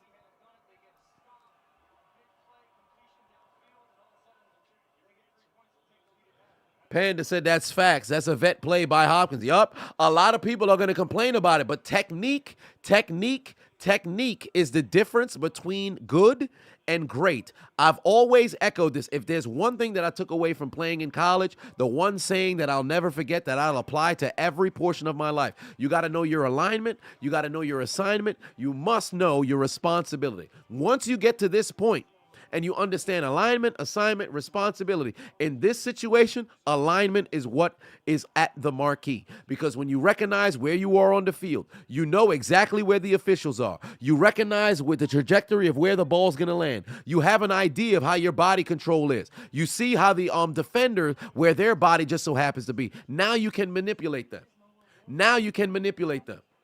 Like, you ever seen a rookie run a route and a 10-year vet run a route? And although the rookie may run a faster route, the 10-year vet runs the route and somehow always open. Let me give you a name of one of the greatest route runners of all time, despite the fact that this man's not known for his route running. Anquan Bolden. Anquan Bolden. Anquan Bolden wasn't this motherfucker. He wasn't no Chad Johnson up this motherfucker. Anquan Bolden wasn't no damn Steve Smith. Anquan Bolden ain't no Devontae Adams. Anquan Bolden ain't a motherfucker who known for routing people up. But you want to know what makes Anquan Bolden a great route runner? Timing. It got nothing to do with footwork. Everything to do with timing.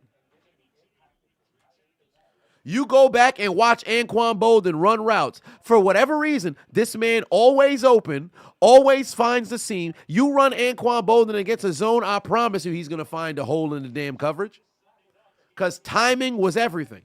This man could run a two-step slant, or what? Well, maybe not so much a one-step slant now, because he was kind of out the league by the time the one-step slant started getting crazy, because ain't nobody was running that shit in the 2000s. But he could run that 7-yard slant. He could run that 10-yard dig. He'll move the slowest on the field. He'll move slower than a tight end, but I promise you he'll get his hands on the football. Oh, wow. He made the field goal. He just made the field goal. Halftime, Packers 10-7. You gotta understand body position. A lot of people is just hella fast with their route running. A lot of people hella fast and run great routes. But for the context of what it is that I'm referencing here, timing is everything.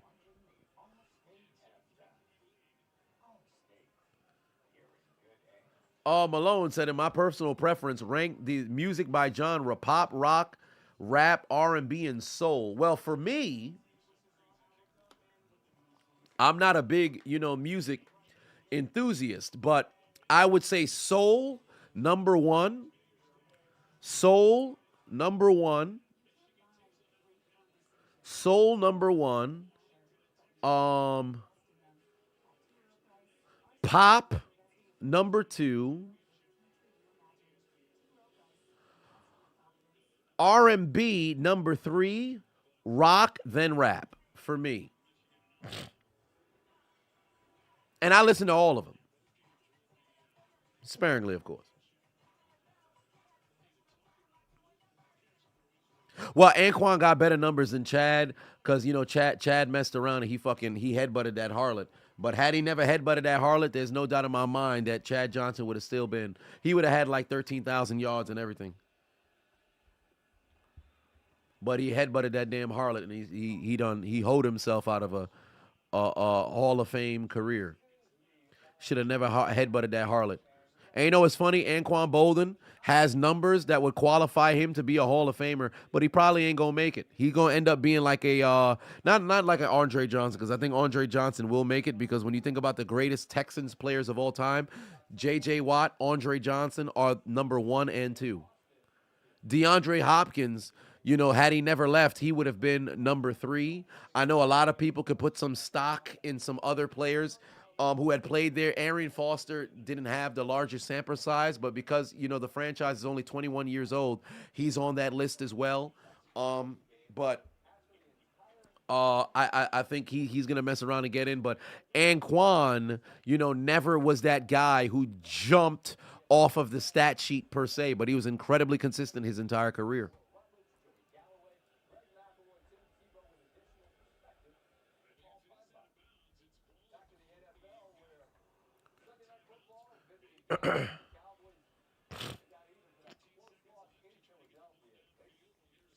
Who do I think Andre Johnson route running among with Jerome Simpson was everybody remembers him for that freaking flip into the end zone. But Jerome Simpson was a solid, wide receiver. Too often do we think, and when I say we, I'm talking about the casual fan. Too often does the casual fan sit over there and think, oh, well, if a player's not a Hall of Famer, they're a bum. Like, I don't like that.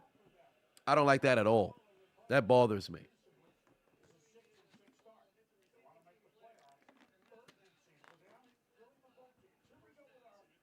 Really pisses me off. But overall, I think if Chad Johnson played the same length as Anquan Bolden played, and he actually never, had to leave the league due to the said headbutt, I promise you that man would have had over 13,000 and everything.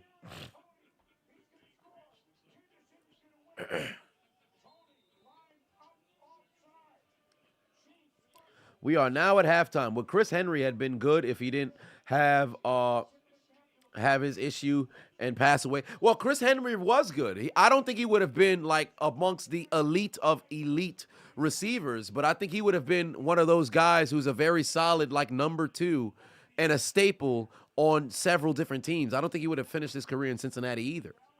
But I think he could have been like a better version of like a Tyler Boyd.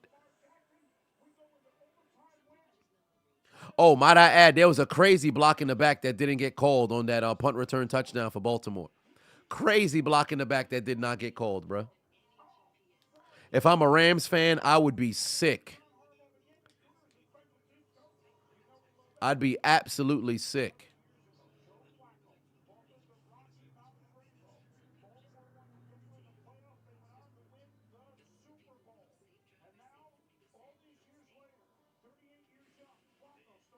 Good Lord.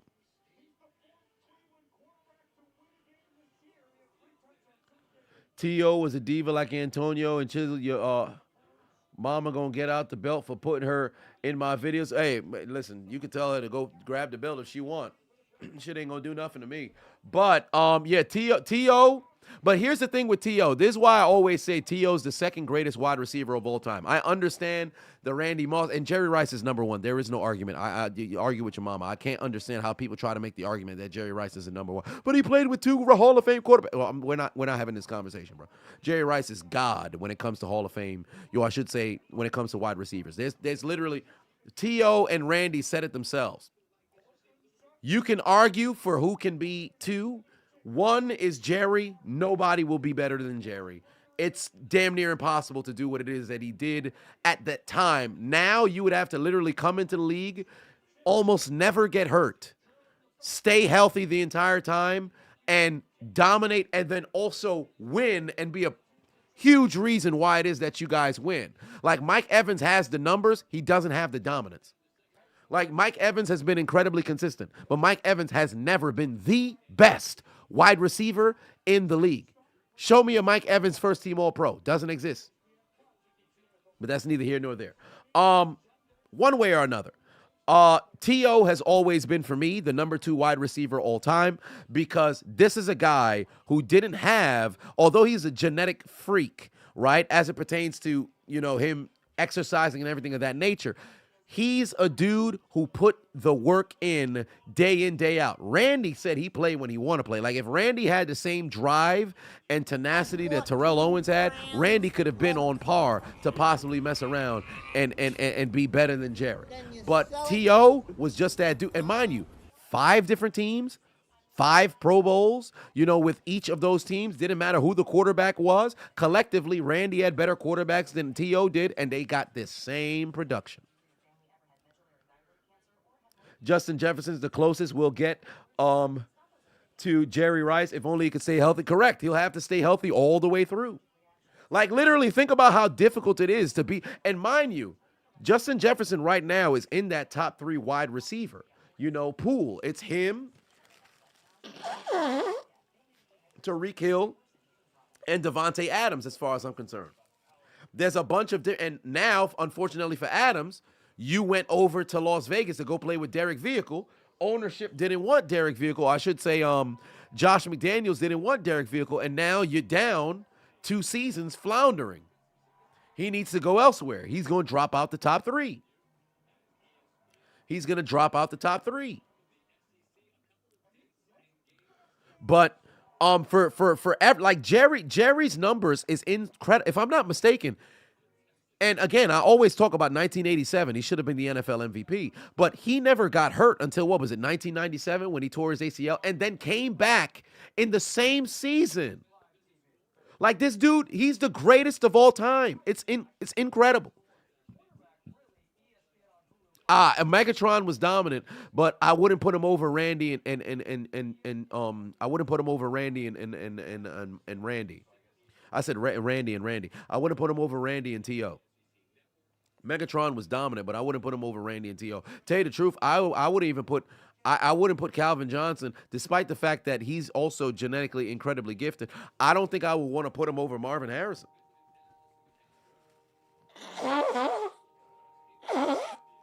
My top 5 has always been Jerry, T.O., Randy. I used to always have Steve Largent. No, pardon me, Don Hudson at 4, and then Marvin Harrison at 5. Because Don Hudson needs to get his respect as well. I don't give a fuck if he played in the 30s. This man retired with 99 touchdowns. The next closest receiver had 33. That's a dominant motherfucker. Oh, well, the game wasn't so defensive. He was the Tom Brady of wide receivers for 70 years, bruh. 70 years. Give that man his fucking respect, bruh. I don't like how as we get older, we start to make it seem like the legends of yesteryears was, oh, well, you know, they just weren't as great. I want y'all to really take, and I always have to give this analogy. Think about Michael Jordan, LeBron James, basketball terms. In 50 years, motherfuckers gonna say that they were sweet on the court. Motherfuckers is gonna say they were sweet on the court. Yo, they played against janitors and plumbers. I promise it happens all the time. The older that you get and you get phased, that generation, you become the old heads who's constantly having to defend who it is that you saw. Whenever you heard people talking about the Wilt Chamberlains or all that other stuff in the world, you know how people now don't even have Jim Brown in their top 5 running backs? There's people out here who don't got Jim Brown in their top 5 running backs. Some motherfuckers don't even, not having Walter Payton and Jim Brown in the top 5 is crazy. There's some people who was over here thinking Eric Dickerson would sweet up this motherfucker. Because you don't know them, therefore they must have been trash.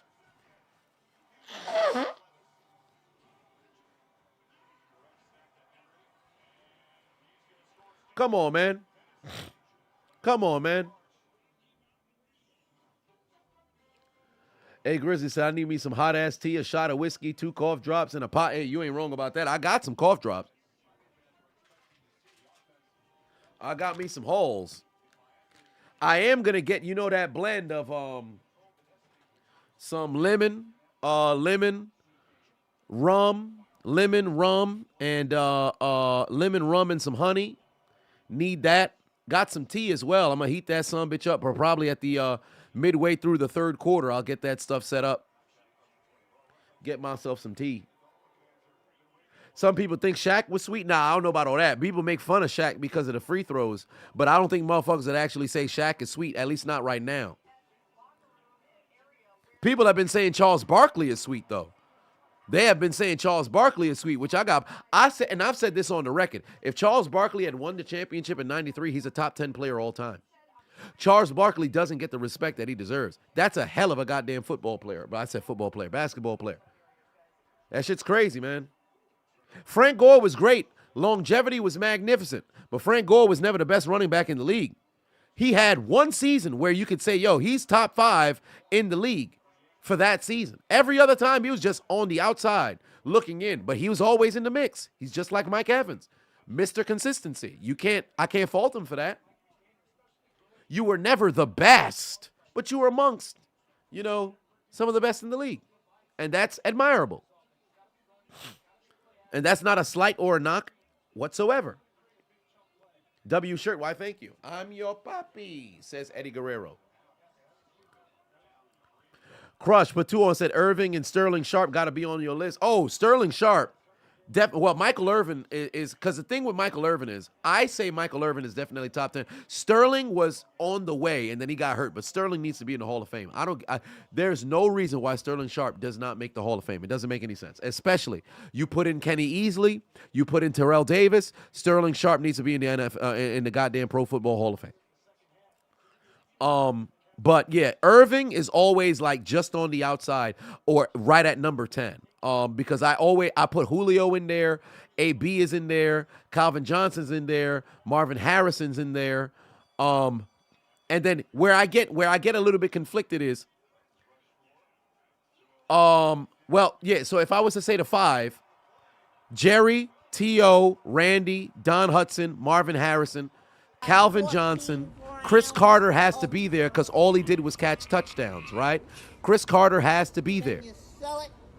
Antonio Brown. Now, are we going to say Julio Jones isn't there? But then here's where things get interesting. Julio's in there. Do we not put Steve Smith? But you can't not have Michael Irvin up in there. That's where it starts to get based off of preference. So that's where, because I think the top 5 or the top 4 are like far and away. And then on top of that, Larry Fitzgerald, I didn't even mention him yet. Tim Brown, that's another name. I didn't even mention Larry Fitzgerald yet. Like, that's where it starts to get, it's based on personal preference because there's a lot of guys. There's a lot of guys. That's why wide receiver is one of those positions where you could be absolutely dominant, but then when you talk about greatest upon great, it's very difficult. Once you get to that 6, 7 to about 15, man, there's a lot of wide receivers, man.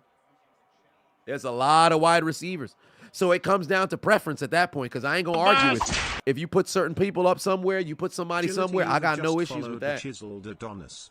When am I planning on starting to play that brand new Spider-Man game for 2023? You know what's interesting is most likely because now that we're coming to a close on the year, I got to freaking map out and close some stuff out. So initially I had planned to do all these different, the streams during the week and all this other stuff. I might just have to wait until the NFL season is closed to really get into high gear with everything because I'm mapping out 2024 for what things are going to look like, and I'm closing up all loose ends prior to, going and purchasing the house. And, this dude got a stinger. Get him off the field. I have to buy the house.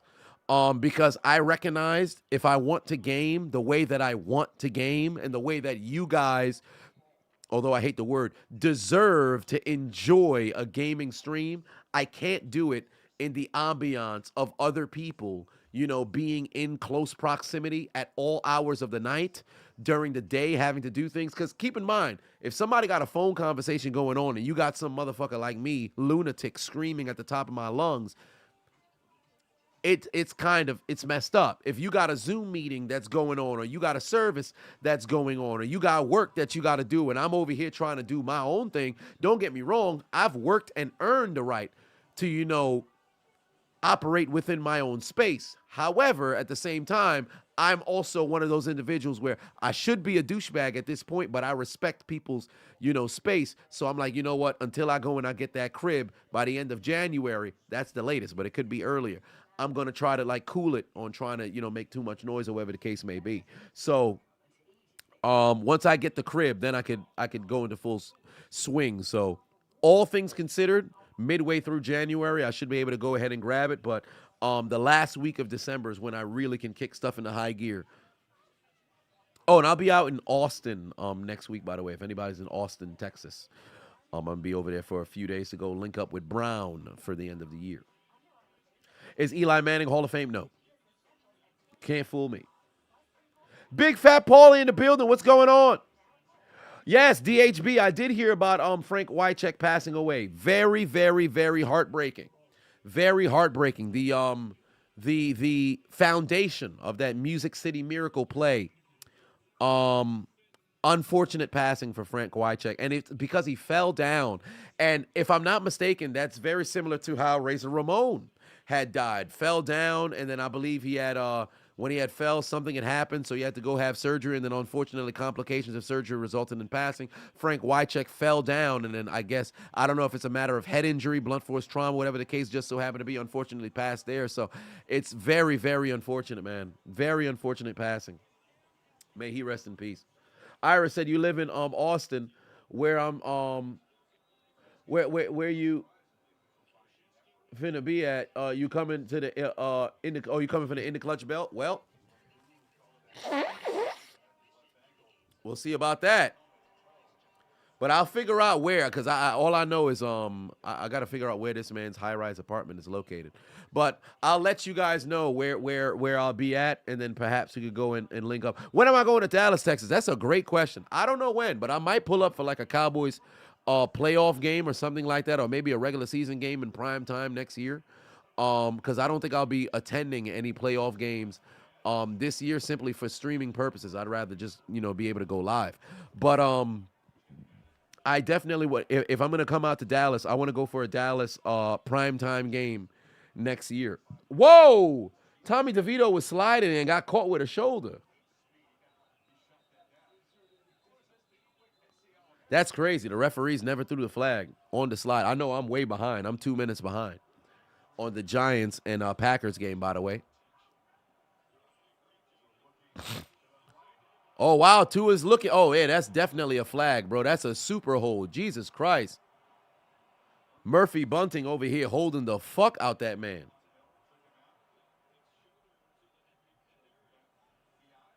That's crazy. That's a super DPI.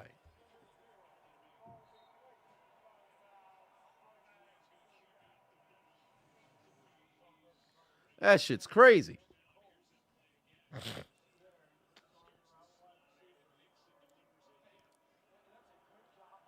Yeah, I do need that. I do need that there tea for sure.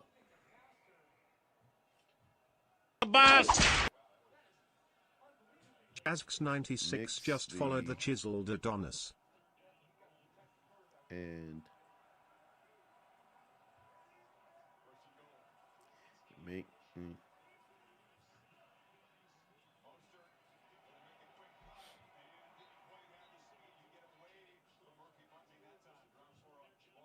yeah. So, second and goal here for the Miami Dolphins, looking to regain the lead here. Naya's out. Oh man. Oh Jesus. Well, then I ain't watching right now. So there is that. What's the point of the headphones if they aren't on your ears, sir? Well, that's a great point. That is a great point because I look crazy right now. These son of bitches on my face and shit. Like I look crazy right now. Funny enough, the headphones is really only so I could hear the alert when somebody either follows or subscribes on Twitch. But I don't really use them like that because I don't hear myself. Oh, wow. Now I see the fumble that you guys referenced. And I think the Giants just picked up a fumble right there. Oh, bring in Raheem Mostert. Third and goal. Bring in Raheem Mostert. Take A-Chain out. Bring in Raheem Mostert. Oh, damn. Oh, that might be a calf.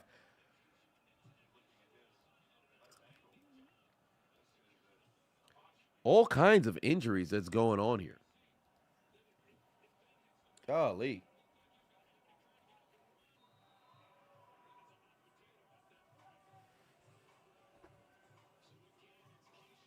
What do I think of Daryl Talley? Do I think he was underrated? No. I think if you talk about great outside linebackers, especially those linebackers of the 90s, he was incredibly solid. I think if he's not on Buffalo, they don't win those 4 AFC championships. I think if he's not part of that nucleus that's there, they don't make it that far. So I like Daryl Talley. He was a hell of a linebacker. Jadion, or Jadon, put 5 on it. Said, did I see your previous super chat? Keep up the good work. Why, thank you. I appreciate you. Now, let me scroll. Did I see the previous one? There we go. You put 5 on it. You said, who are some mid-2000s, 2010 players who don't get the respect that they deserve? 2000s to 2000. So Clinton Portis and Priest Holmes. Clinton Portis, Priest Holmes, Sean Alexander. Did Tommy DeVito just go? Oh, no, that's Hodges. Clinton Portis, Priest Holmes, Steven Jackson, Donald Driver, 14 grams. London Fletcher.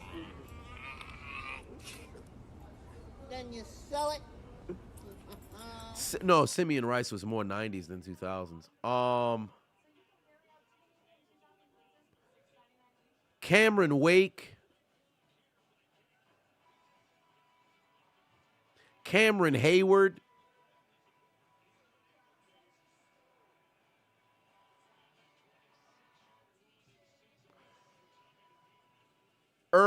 Eric Berry. Oh, there's Saquon Barkley. Touchdown.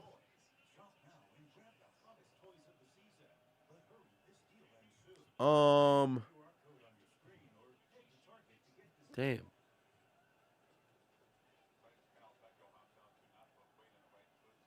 Chad Pennington. Roddy White.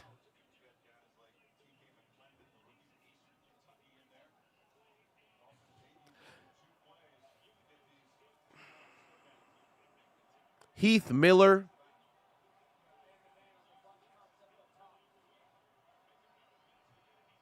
Yeah, there's a lot of players who didn't get their due. There's a lot of players who didn't get their due. Oh, there's the pass. Good breakup.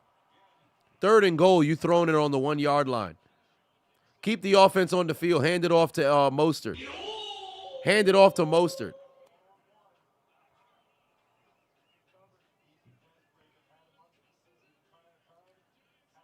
Tommy DeVito out here leading the Giants to yet another lead.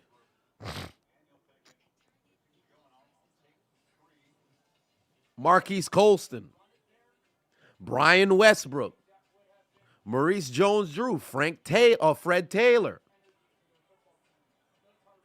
A lot of guys who don't get their respect. I can't believe it. Well, then again, take the points. But damn, let me take a look at my pick'em. Let me see what I have going on right here.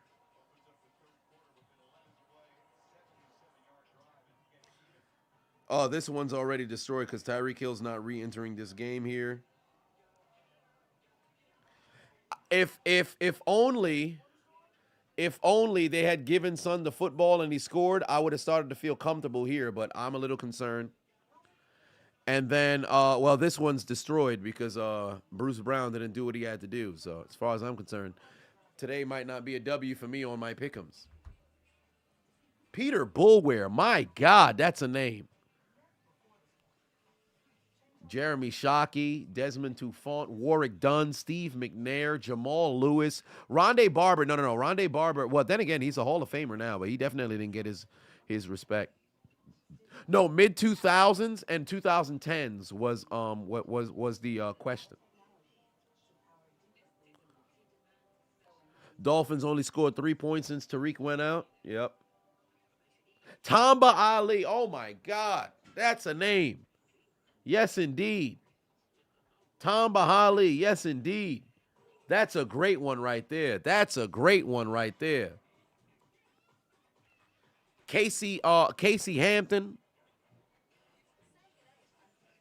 Joey Porter. Damn. There's another linebacker that I'm forgetting here.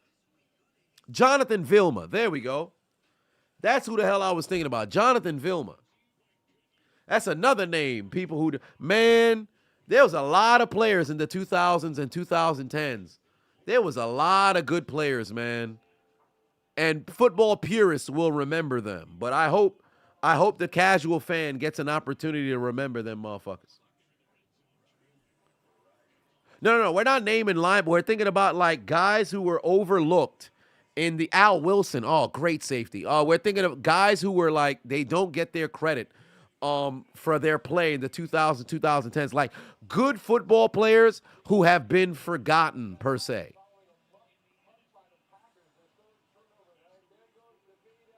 Yo, DeVito ran his own dude over, bro. The fucking Italian who lives at home with his mother. With his fucking mother. Finds the end zone, or I should say puts them in the position to take the lead here.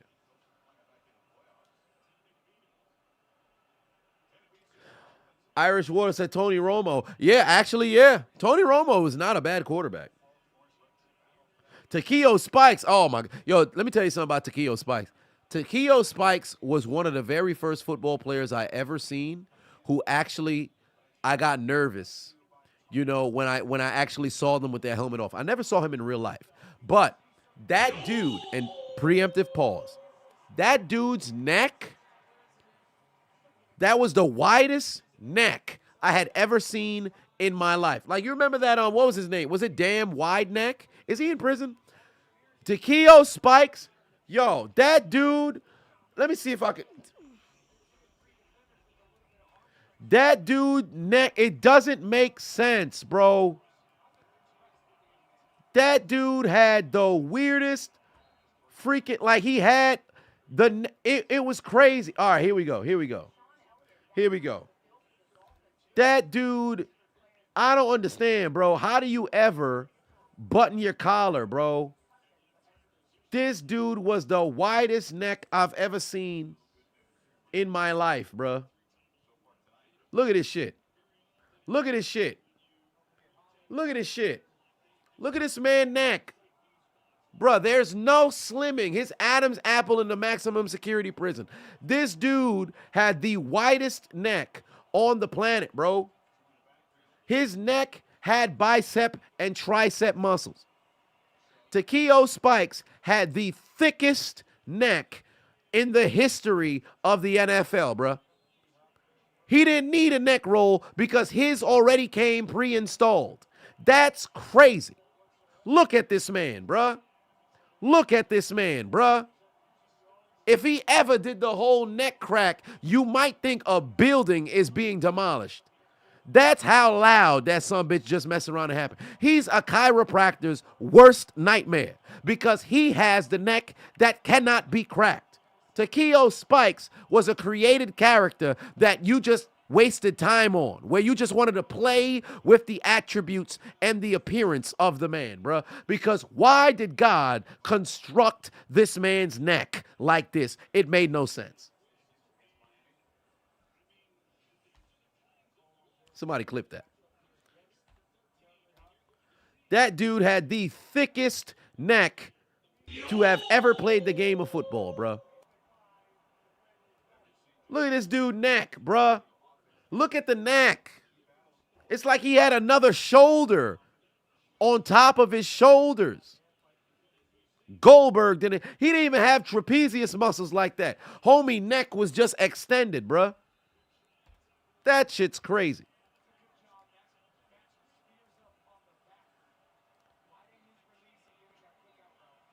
Oh, wow. Not a Giants muff punt. He looked like a, what do they call the kimono dragons? He looked like one of them kimono dragons, bruh. Like a Baki character.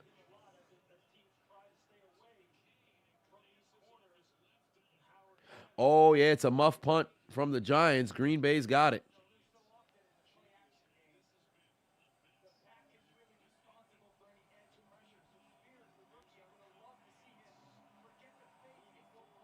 God damn. All right, Derrick Henry got a full. No, he don't got no full head of steam. That's the Giants' first turnover of this day. Yeah, his neck built like a transmission. He got a Volkswagen underneath his damn helmet.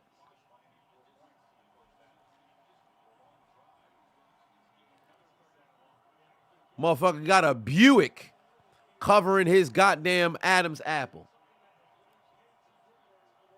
Oh, wow. Mario Williams. That's a great name. Mario Williams.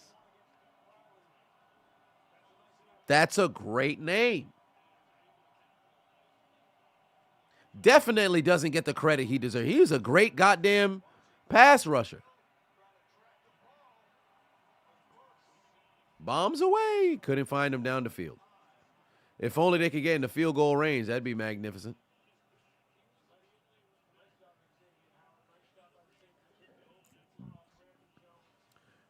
Yeah, he a Baki character for sure.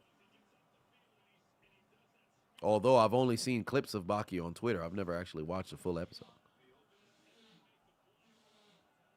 Tie game, 10-all. Dolphins, Titans. Tyreek Hill out of this game, ladies and gentlemen.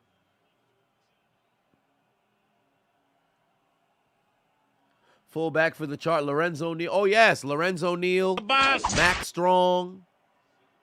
I always forget his name, but Richardson. I think it's Todd Richardson. I always forget his name.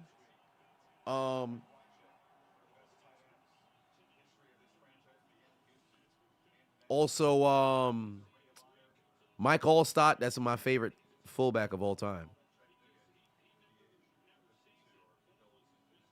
Oh, there's a Frank Wycheck right there. Yeah, Tony Richardson. That's what it was. Oscar in the building. What's going on? Put 2 on it.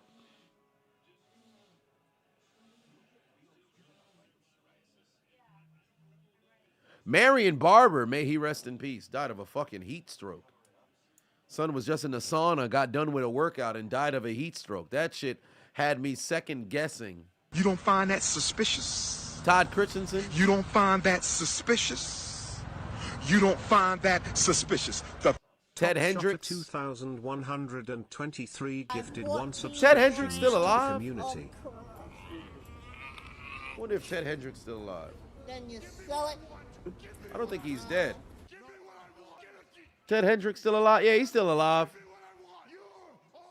Good on him. He's still alive. Rest in peace, Gene Upshaw. He died some years ago, but I used to love listening to him talk on NFL Network before he Upshot passed. 2123 just subscribed for 2 months. Sorry, I'm late. Good Lord.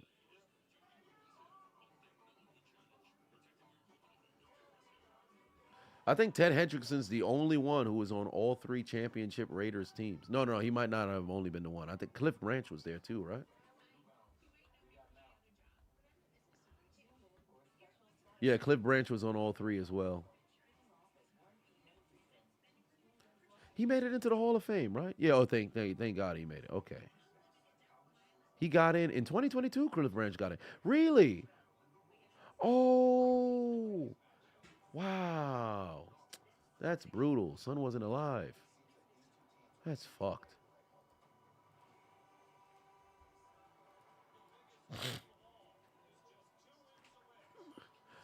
Who y'all got in the college football playoff? I'm going to go live. New Year's Day, I'm going to go live. College football playoff, I'm going to go live. Alabama, Michigan, I got to go live for that game. Why do athletes take steroids? It's a performance-enhancing drug. Oh, what the hell? Tyreek Hill has re-entered this game, ladies and gentlemen. He left the game with 3:02 in the first quarter. Tyreek Hill has re-entered this game. That's a very interesting, bizarre time to bring him back in. It's like once he came out the offense, these dudes was unable to perform without him. And Tyreek Hill is back in this game, ladies and gentlemen. El Capitan, number 1 wide receiver in the NFL, back in this game, and I thought they were going to throw it to him. Instead, they go to Jalen Waddle.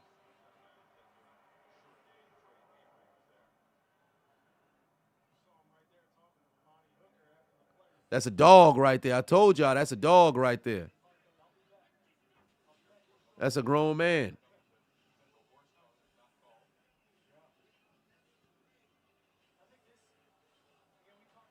Bama might mess around and win this. We shall see. They're on a run. And it's Washington and who? Texas?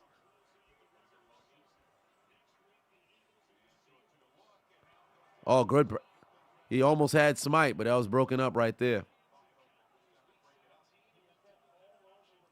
Wait, doubleheader in week 8. Oh, Monday night football doubleheader. I don't like these doubleheaders. You know what would be a better doubleheader if you had the game go back to back. But of course, that's 6 hours of football on a Monday. I don't know if that would be optimal. So of course you want to set it up. But remember when they do opening night, or I think it's week 2 now, where they have 3 Monday night football games, or it could be 2. One starts at 7, the other one starts at 8:15. I don't like that format either. But if you want to have a doubleheader, it got to be back to back. You don't want people flipping through channels in order to watch football. You want to keep the the attention on one.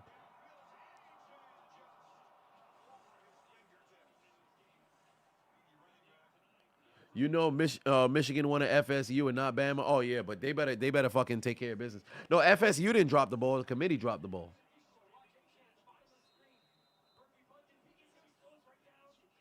FSU didn't drop the ball.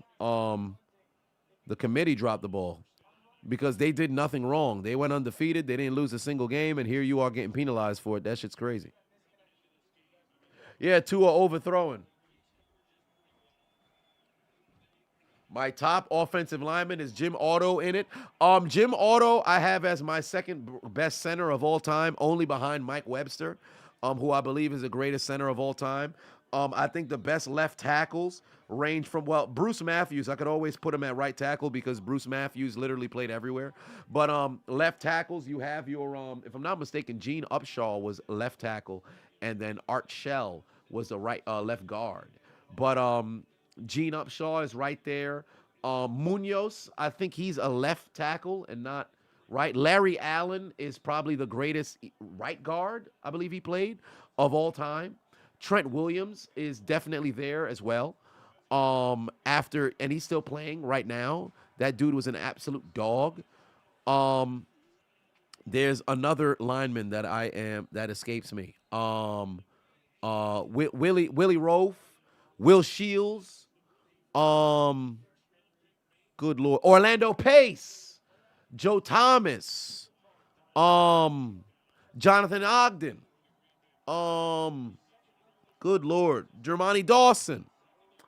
There's another right guard that I'm forgetting here. There's another right guard who played in the 80s. Why am I forgetting? Oh my God. Walter Jones in the 2000s. Yes, with Seattle. There's a right guard who played in the 80s. Oh my God. What is going on? Where's John D when I need him? The Redskins, the Hogs. The Hogs. Jake Long played D end. He didn't play in offense. Oh, the goddamn Hogs. I forget their name. Russ Grimm. Jeremy Kramer. Kramer from the Packers.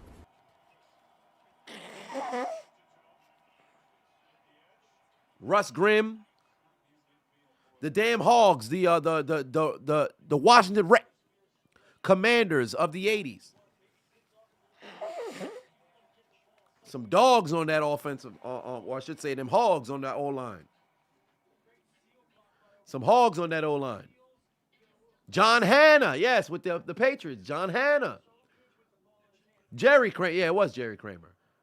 Forrest Gregg with the Packers, yes, indeed. That whole O-line, if I'm not mistaken, and went into the Hall of Fame, if I'm not mistaken. Bill Fralick.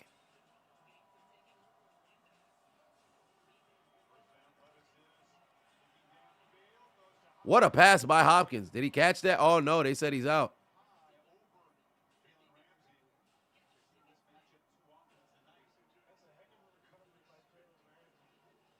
They said he got locked up, but he didn't, though. Oh, no, Hop didn't put that foot down. Why didn't he put the foot down? I'm confused. Why didn't Hopkins put that left foot down? I'm confused. Why did Hopkins not put that foot down? That's so confusing. See, that's the certain things about like wide receivers I can't understand. Pardon me as I try to stretch out my damn back because it's fucking trampoline park yesterday. Golly. But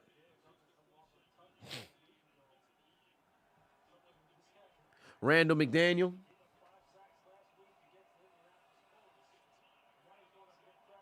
14 grams of crack. Shit. Then you sell We're back.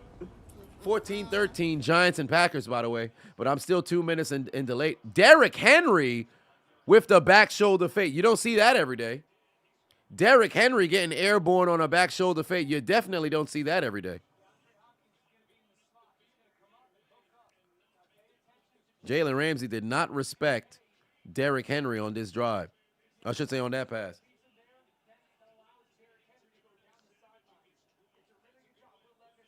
Who that for life, Chris? But 5-1 said, honestly, Michigan should be disqualified for cheating alone, but everybody tends to forget and replace it with the false SEC Bama bias. Yeah, I mean, you're not wrong. The fact that they did get caught stealing signs or whatever the case may be, it's wild that you're still, despite your winning games, but you still should be penalized for some shit like that. You're definitely right there. You're definitely absolutely right there. Ice Tray Pateno and said, what's up, Chisel? You're just getting in live because it's 6:25 a.m. You're deployed and you're eating breakfast. Hey, man, listen. No worries.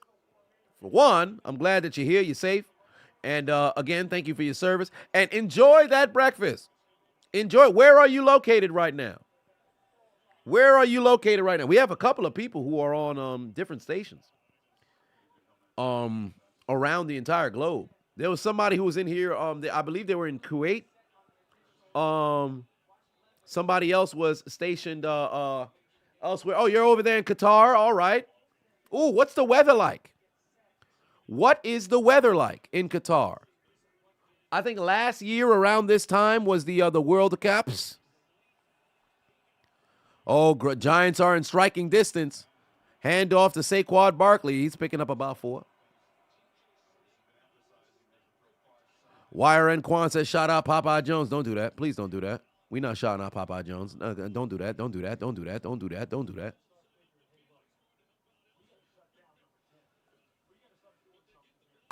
It's foggy right now. Yeah, probably early morning sort of fog. But I gotta travel out there. I gotta see what that's like. In the Middle East.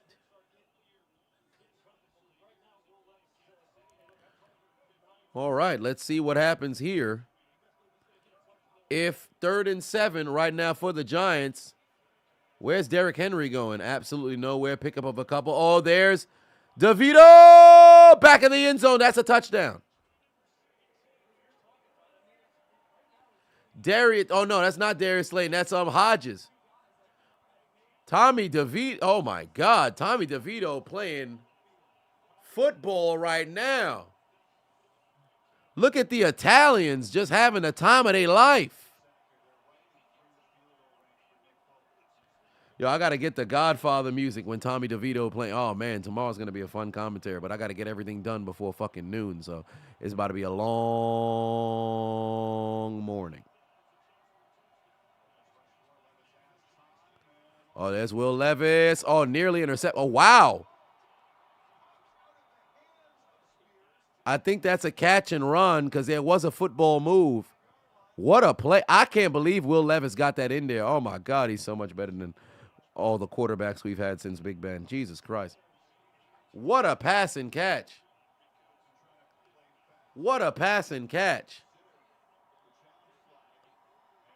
Yeah, they're going to throw out the challenge flag, but it really don't matter. I think that's a pass and catch. I think that's a pass and catch.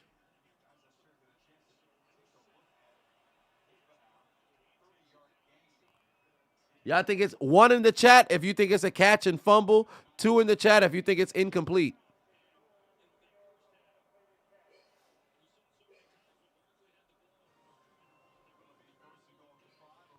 What a catch. I think that's a catch and fumble. I think that's a catch and fumble.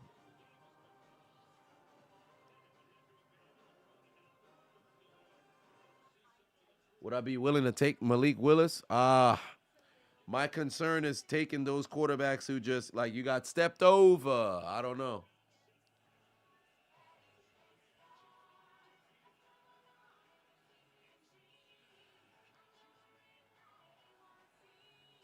Catch and fumble? I say so.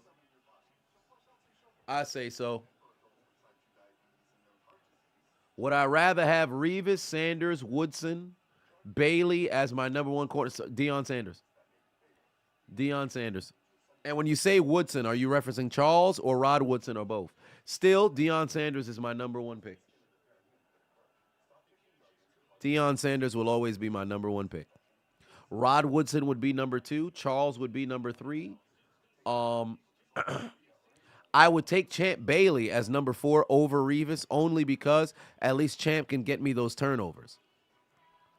Revis didn't have as much picks as everybody else who's on the list.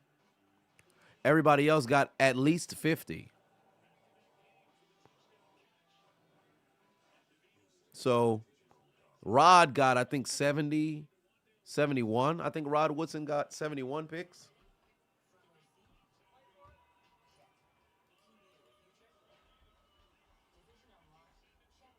Charles got, what, 65 or something? Let me see. Career.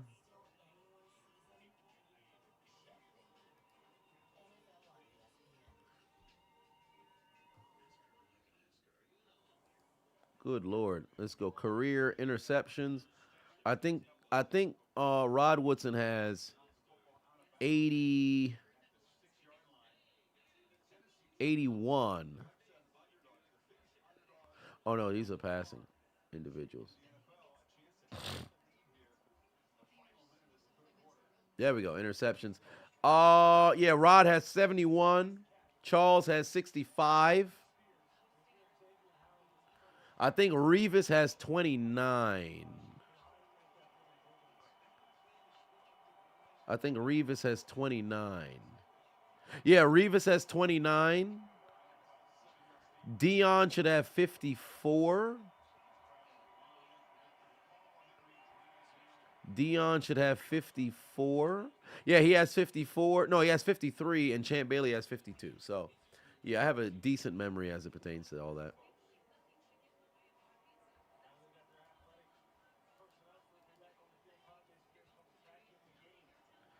And now the Titans second and goal here. Oh shit, I kind of got to hope they kick a field goal because so I could get that Nick Folk, but then again at the same time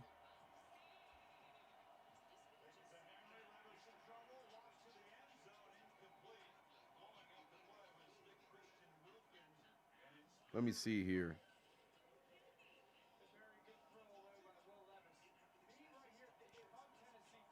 Do I have any? I still need Raheem Mostert. Yeah, it's still not looking very promising for me, fam. I ain't gonna lie to you. Because they got to get the ball to Tyreek Hill and everything. Hmm? Shot it. What you mean? Yeah. Oh, no. Oh, Jesus. Okay. Well, I have the rum, lemon, and oh, Jesus. Oh, yeah, just put it right here. Yeah, but the thank you. But the rum, lemon, and honey. So, to getting healthy. Who scored? Oh, Nick Westbrook. Oh, wow, they done scored, but I needed more yards from him. Reed versus Polamalu. Reed was a better free safety. Polamalu was a better strong safety. Both are very good in their regard, but if overall, Ed Reed was a better football player. Oh, that hell no, that ain't no catch.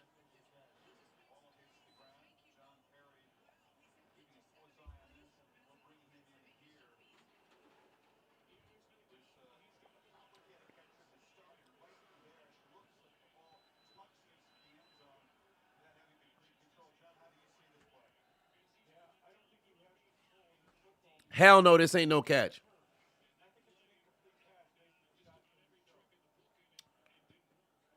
Hell no, this ain't no catch. Take the points off the board.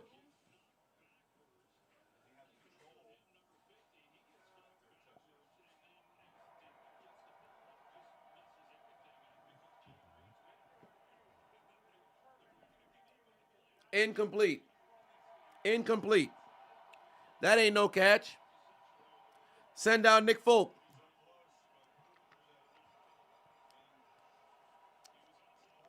Got to get that honey, man.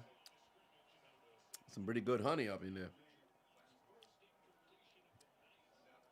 Yeah. I'm leaving with something. I ain't going to get the rest of this honey up out of me. I'm leaving with something.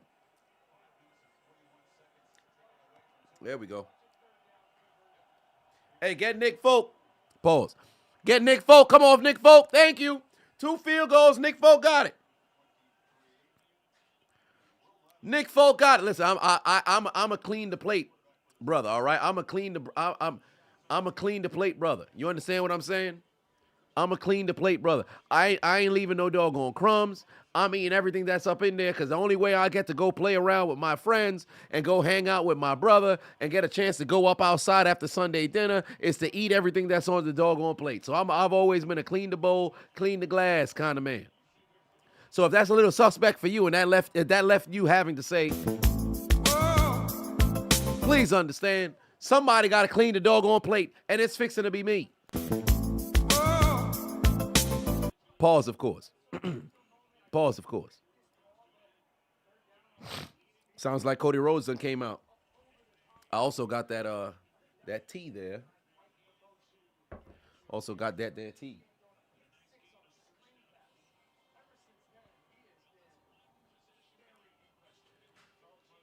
NFL been crazy this year. Both games should have been blowouts by the team that are behind. Ain't that the truth?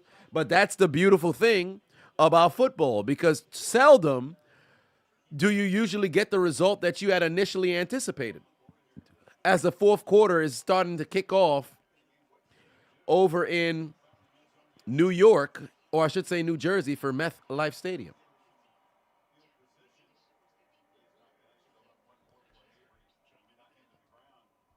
Bob Sanders, Brian Dawkins. Oh, Brian Dawkins. Bob Sanders, unfortunately, you didn't get the full sample size.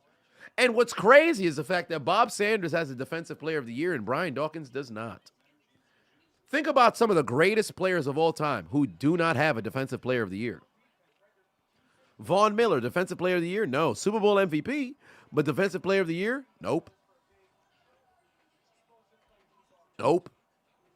DeMarcus Ware, Defensive Player of the Year? Nope.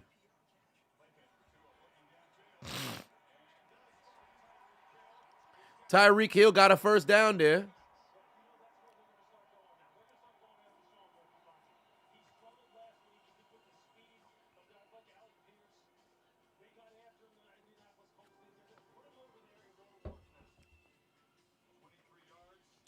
Meth Life Insurance. Top shot, I put 5 on it. Said you're glad that your Bears got the win. You would have liked if they had won the game first, then played the first game that they played against the Lions, but oh well, yeah, right. Because y'all blew it late against them. Y'all blew it real late against them, which was crazy. Fourth quarter is on the way. Oh, Sean Merriman. That's a great doggone name. We are headed into the fourth quarter. Peyton's going to hate this. But we're headed into the fourth quarter, ladies and gentlemen. It's the final period.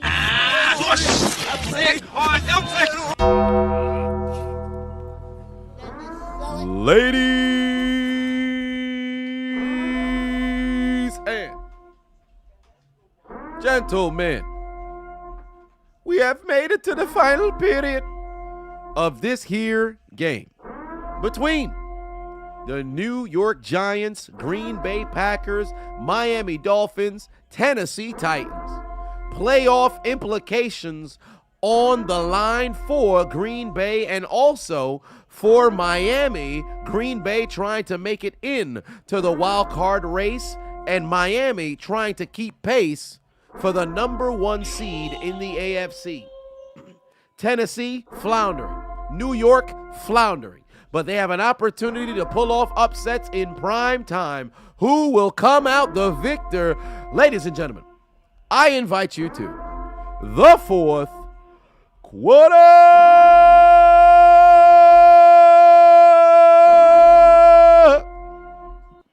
And now, a word from our sponsor. Football is back. That means Underdog Fantasy is back and better than ever. They're running their same promotion, but this time from the beginning of the season, where they will match your first-time deposit up to $100. So you put in 20, they'll give you 20. Put in 50, they'll give you 50. Put in 100, they will give you 100 and double your initial deposit. Last year, you saw it from my live streams. From November up until the Super Bowl, I won $4,172. It can't get any better than that. So make sure you click the link in my description and download the Underdog Fantasy app. Use promo code Adonis, and it will match your deposit up to $100. May you win all of your bets and let Underdog fund your Christmas. Yeah.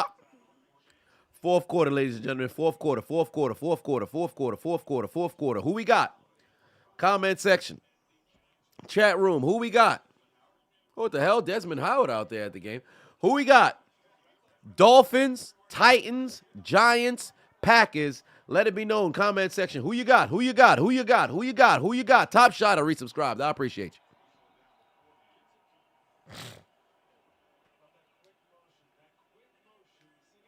Skylar in the building said, what happened yesterday? Oh, no, I was in Atlanta, so I couldn't live stream. I couldn't do it. Like, literally the entire weekend, I was out in Atlanta, so I wasn't here live in Hold by Nugget Studios.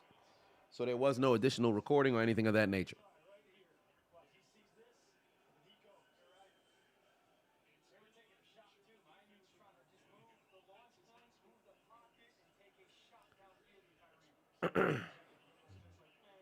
Ernest in the building. What's good?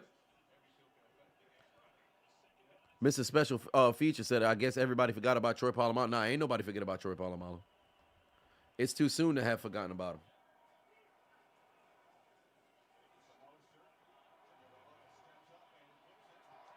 Keep in mind, the lone touchdown from Miami was on a pick six. Well, fuck, is that Kurt Angle on the Dolphins coaching staff? Who the fuck was that bald guy? Was that Kurt Angle on the Dolphins coaching staff? I could have swore I saw Am I tripping? You can't convince me that wasn't a bald-headed demo. That's Kurt Angle. Did I just see Kurt Angle? Yo, we might have to activate the Kurt Angle memes. Who the fuck was that guy?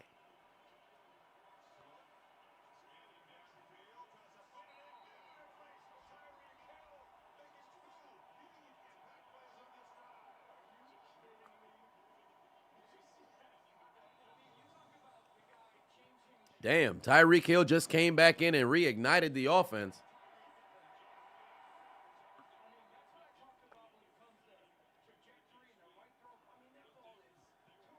Incredible catch. Incredible catch. Yeah, they cheering MVP.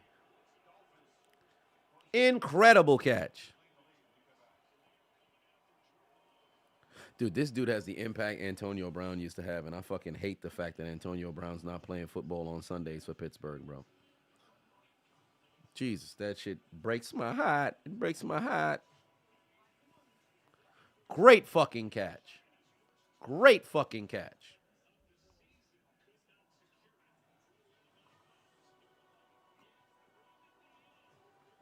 Yo, this is a feminine-ass cup, bro. Kind of estrogen. Come on, son. Should have had a better cup, son. Don't bring me this goddamn estrogen cup. Yeah, Tyreek Hill, the entire team. Tyreek Hill, the entire team. That man cooking right now. Carlson missed the field goal? Oh, of course. Trusting a Carlson to miss a kick. First off, Jordan Love fucked up and completely missed that pass, bro. Do I think Hill should be in the MVP talk? Absolutely. Absolutely.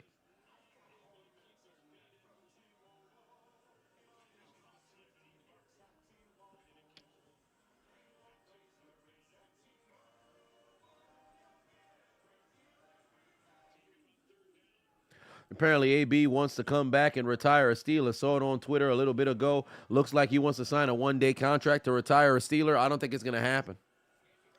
I don't think it's going to happen. That man's not going to be able to get that one day no more.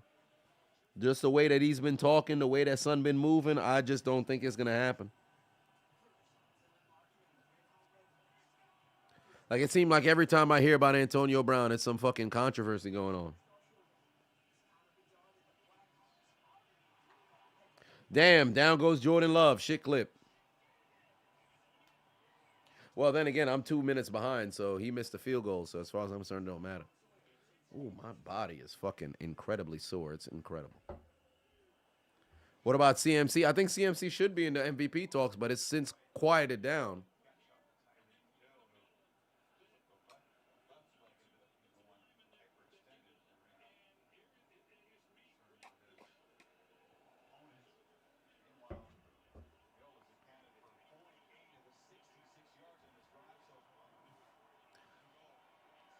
Get to Raheem Mostert. Oh, Tua's going to run him. So, God damn. Tua just got hit with a Kinshasa. Al Shakir just hit that man with a Kinshasa. God damn. Royalty Rogue put 2 on, said postseason 2 of out of 3 format. Yeah, fuck no. In the NFL, hell no. Football's way too demanding of a sport to do 2 out of 3 games. It should be a single game elimination.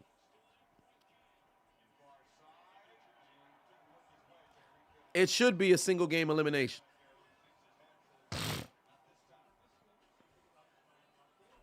Two out of 3 football games in order to move forward. Nah, ain't no way, bro. Who do I think is going to get first in the AFC? Funny or not, believe it or not, I think it will be Baltimore. I think it will be Baltimore. Because Jacksonville losing 2 in a row is a little bit concerning. I don't think 5 wins, or I should say 5 L's, will get you in.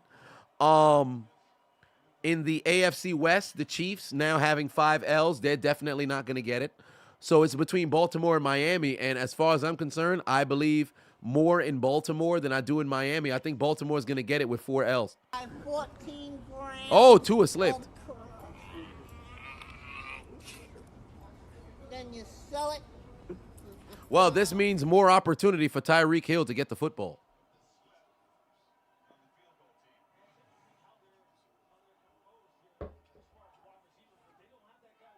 I needed that slip, too. That actually works in my favor. Because now they got an opportunity to bring some. Yeah, Tua's been asked tonight. Tua has been asked tonight. Do I remember when AB showed his appendage? No. What you talking about? You was watching AB show his appendage? What football was you tuning into?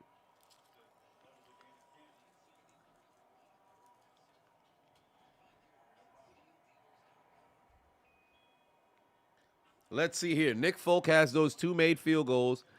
Tyreek Hill, right now, I have an opportunity with Tyreek Hill now getting some yardage. He's got 61 yards. I need 50 yards from Tyreek Hill. And Will Levis has 52% complete. Oh, Jesus. I am up against the clock here. I need Raheem Mostert to score. I need Nick Westbrook to get 15 more yards. Oh, Lord, that's just for 9 Dura. But this is what I'm really going after, this 46 right here. This is what I'm going for right here. God damn it, focus. So I need Tyreek Hill to get me some more yardage, and I need Will Levis to increase his completion percentage. So what I need the Titans to do right now in this tie game is go down the field and score. And I'm going to need Tyreek Hill to be, or I should say, I'm going to need Will Levis to be the reasoning why that happens.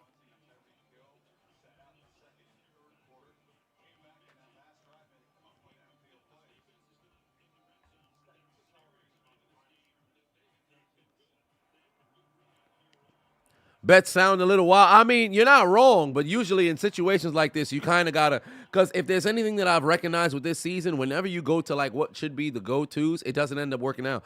Like, remember last year, bet on bums was my go-to, strategy on sports betting. It worked. This year, it's been the complete opposite. The bums always perform when you select them. So I've been dumbfounded this season. Like, I don't know what's going on. It's very difficult. Like, I've taken more L's than I've taken W's. I'm sitting there looking at like, oh, what's going on? Hill is back in the game, by the way, ladies and gentlemen. Hill is the only option for MVP. No, he's not. He's not the only option.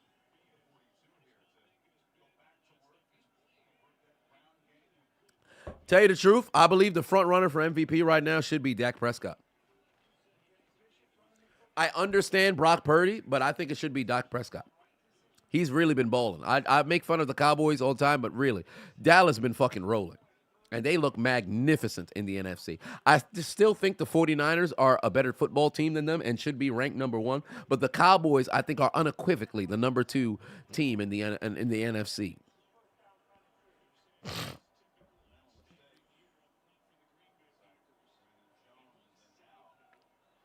And dare I say, I think the Cowboys could be the number 2 team in the NFL because I think they can get Baltimore. I ain't going to lie to you. I think they can get Baltimore. And I like Baltimore. I think they can get Baltimore. 49ers are definitely the team to beat as far as I'm concerned because when they're rolling, that's a dominant fucking football team. But the Cowboys look good. Will Levis with like a flick of the wrist to get it out of their boots. Them boys look very, very good.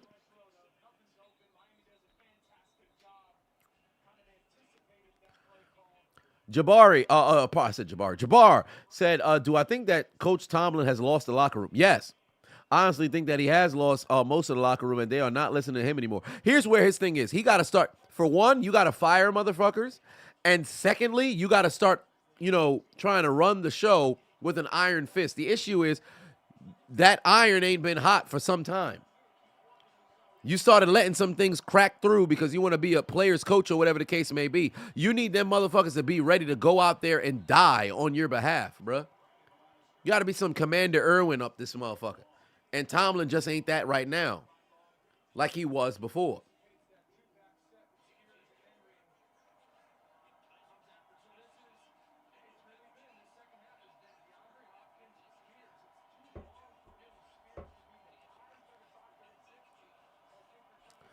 Malone said 49ers, Cowboys, Dolphins, Ray. Oh, no. I would not have the Dolphins there.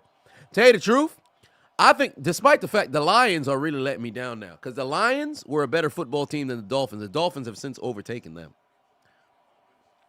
I would not have the Dolphins as number one in the AFC in front of the Ravens. I can't do that.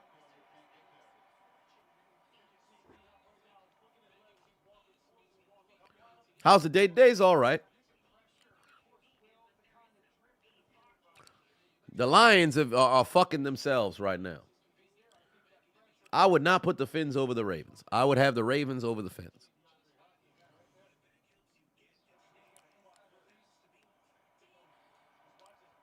How do you not go to D-Hop there? Brian Patu said you can see a Cowboys 49ers NFC Championship game, but here's what's very interesting. The Cowboys have been damn near unable to make it to the NFC Championship in 28 years. It's their kryptonite. And I've said time and time again, the regular season for some teams don't matter. The Buffalo Bills, they got to qualify for the playoffs, of course. But what you do in the regular season, nobody gives a fuck. You gotta make it to the Super Bowl. The Cowboys, same shit. Nobody gives a fuck. You got to make it to the Super Bowl. 49ers, you have to win. For 5 years, you've had the most complete roster in the NFL. You've got to win. Nobody gives a fuck about this regular season no more. The Chiefs have already done it. Right? So as far as I'm concerned with the Chiefs, I don't give a fuck about the regular season. Wait till the post. Like, there's some teams, and I've said this time and time again, and I think the talking heads on television should constantly reinforce this because I recognize they're talking to the casual fan, but there's some teams, the regular season no matter. Baltimore, who gives a fuck about the regular season? You got to get it done in the postseason, period. The regular season no matter. Like teams like Detroit, you could sit there and be like, man, yo, the regular season, yo, you made it to the postseason. You won the division. You can maybe win a playoff game. That's a win for you.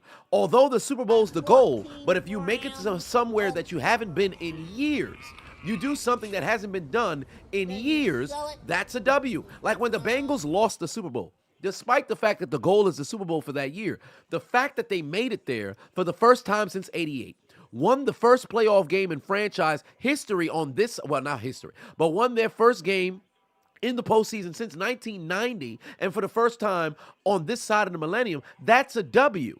Next year, you go to the AFC Championship, you lose. Burrow gets hurt this year, all right, down year. But next year, guess what the expectation is? Get back to the Super Bowl. There's certain teams that now the expectations is completely changed. So teams like Buffalo, Baltimore, San Francisco, Dallas, we don't care about the regular season. Can you make it to the championship game or the Super Bowl? Even if you lose, you got to at least be somewhere to go and compete. Philadelphia, nobody give a fuck about the regular season. Can you make it to the Super Bowl and win? Make it back. It's a different conversation. So anytime I see fans get into situations where they be jarring at each other over regular season, I don't give a fuck about none of that shit. I don't give a damn about none of that shit. Get to the doggone, championship game. That's what matters. I've said this on the record for 8 years now.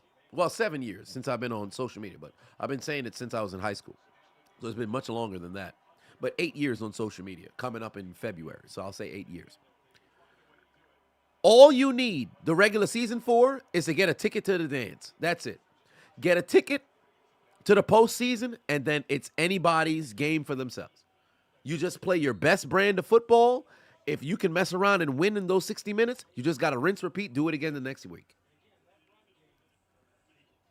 That's all it comes down to.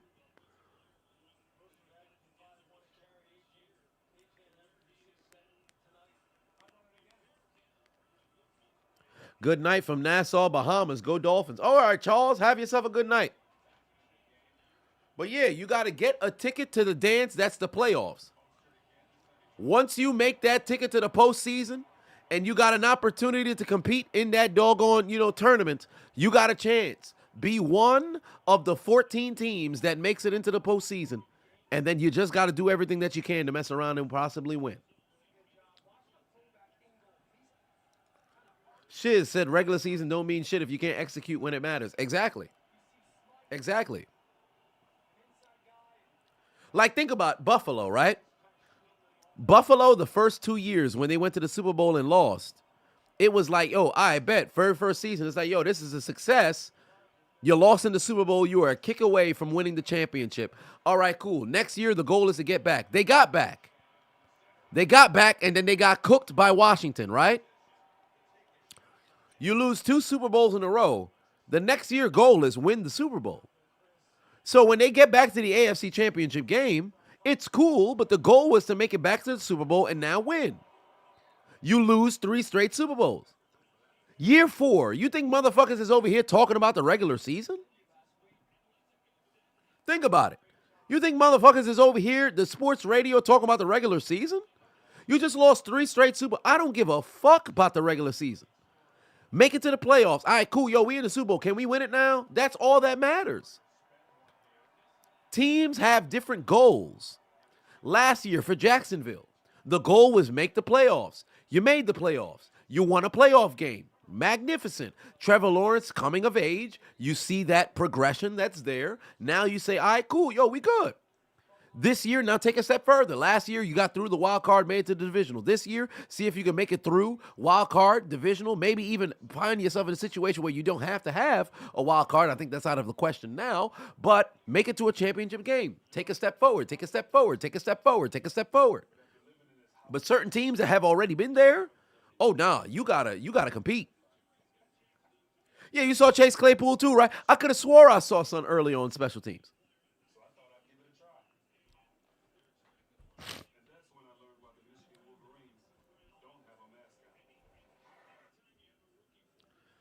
John D said you can still get a ticket to the dance and still get dumped later that night. 2020 Washington, 2020 Pittsburgh, 2021 Philly, 2019 Baltimore, 2017 Chicago, etc. Well, you mean 2018 Chicago. But yeah, you're absolutely right. You can get a ticket to the dance and get dumped. Absolutely. It happens.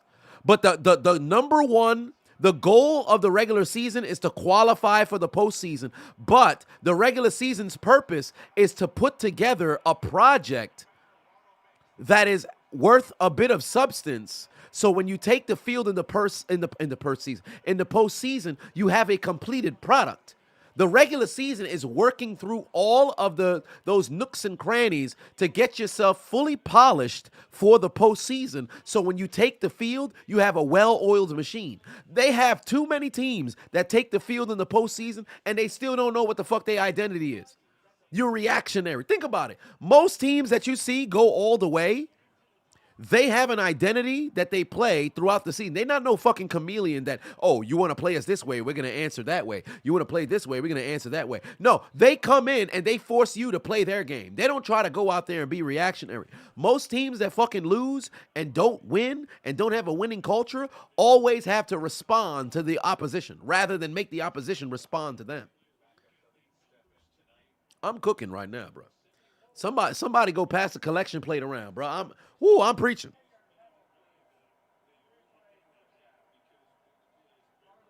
I'm preaching up this motherfucker. Somebody type hallelujah. Somebody type hallelujah. 5 minutes, or I should say under 5 minutes left to go here in MetLife Stadium. Giants lead 21-16 over the Green Bay Packers. And Saquon Barkley rips off a huge gain. Oh, wait a minute. How the fuck is it Green Bay football? Did the Giants fumble? Did the Giants fumble already? Did the Giants fumble or interception? What happened? Because I'm still 2 minutes behind, and it says it's Packers football.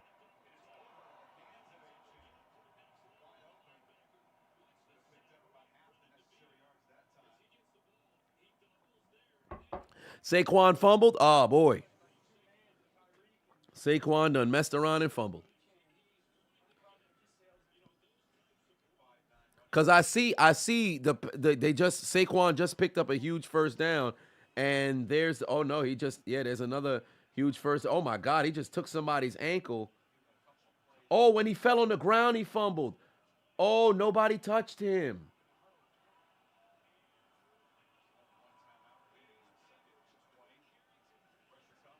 How good was this return right here? All right.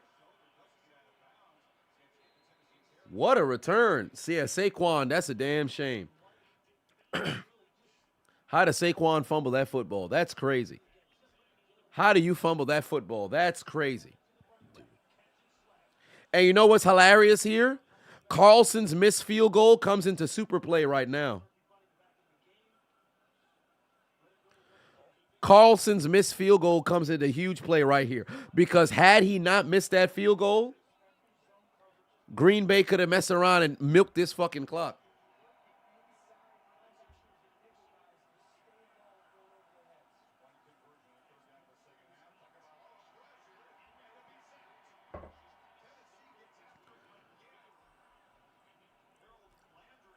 Jay the Kid back in the building. God damn, Saquon, what this man doing?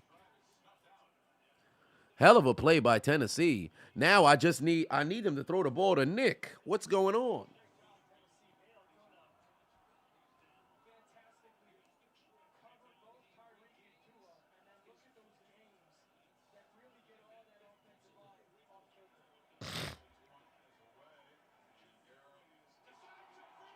Oh! Wow! Wow! Wow! Wow! Wow! These dumbass motherfuckers. These dumbass motherfuckers. Sargent for 5 on said, you just joined the live just now. You don't know if I talked about this or not, but how do I feel about Mahomes' reaction to the Bills? Oh, funny enough, that's something that I did not talk about. Why would this man try to touch the football? What a dumbass. What a dumbass. What a dumbass. What a dumbass. What a dumbass. Listen, everybody in Tennessee right now, what y'all need to do is take a release of fecal matter. I need y'all to drink some laxatives right now. In about 26 minutes, you'll have fecal matter that exits from your rectal sphincter. You now put that inside of a paper bag, plastic bag, whatever the case is, and you find number 33's house, and you bury it in human feces. That's what needs to happen, bro. For Christmas, he needs to have fecal matter underneath his tree. That is incredible. Game is on the line. Your defense just makes a magnificent play. 6 minutes left to play. The fuck you touching the football for? Clitoris alert right there.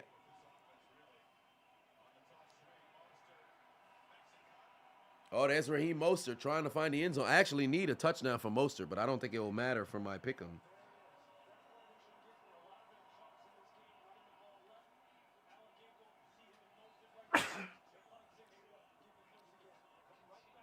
You've got to be kidding me.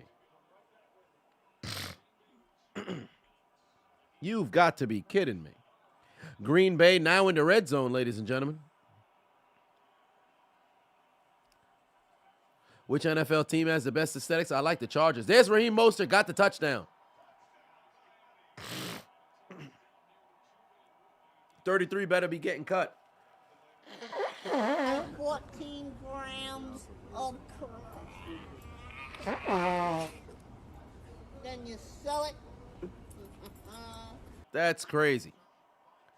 This dude's a dumbass, bro. And you know you fucked up when you don't take your helmet off on the sideline. You don't want to make no eye contact with nobody. That shin is down, but I think they might just give him the touchdown. They might say inches. They might say inches. 33's I_ just followed the Chiseled Adonis.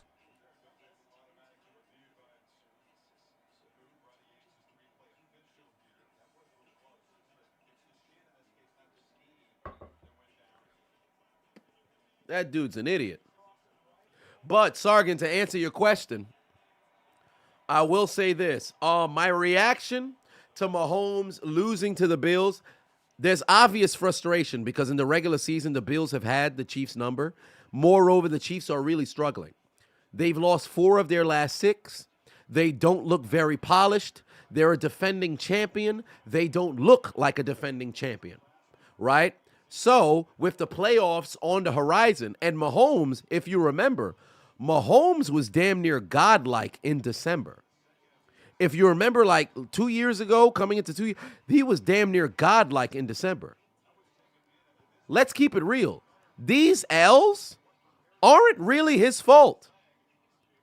Other motherfuckers are doing absolute terrible execution on the field, primarily as receivers.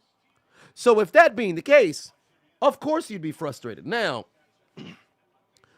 in the moment, I think he didn't really think, Mans was offsides because you can't see it. You're the quarterback. You see motherfuckers who lined up. You call Hut. You had what appeared to be the game-winning touchdown, and it didn't happen. So, of course, he would be visibly frustrated, right? This is a very emotional, particular kind of game, and he did it on the sideline. Now, when he was going after the referee, and he even said to Josh Allen, like, yo, man, that's the worst call I ever heard. Like, what you think Josh Allen going to say? Hey, man, yeah, they should have changed the call. Like, the fuck you think this is? That Gatorade commercial? Fuck out of here. But I think there should be frustration because you know what's necessary in this time of year when it comes to execution, and they're not getting it. If this is September, Mahomes probably don't blow up like that. If it's October, he probably don't blow up like that. But because it's December, and you need to be polished, and you need these W's because you're going to be a wild card team and have to go on the road in the divisional if you win in the wild card. So with that being the case, things don't look too good. And in fact, I believe they're the 4th seed right now.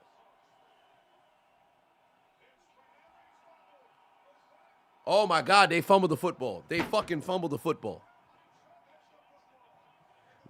The Titans fucking fumbled again. Oh my God.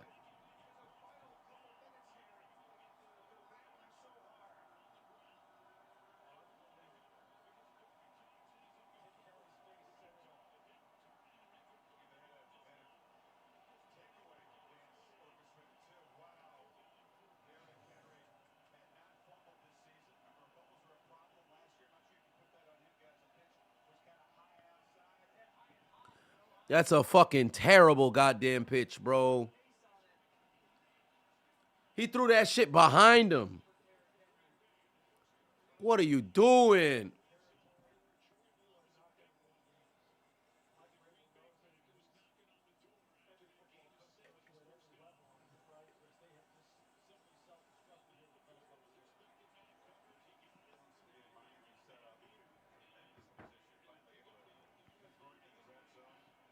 That's terrible. That's terrible. And you know what's funny? It's going to fall on Vrabel. It's going to fall on Vrabel.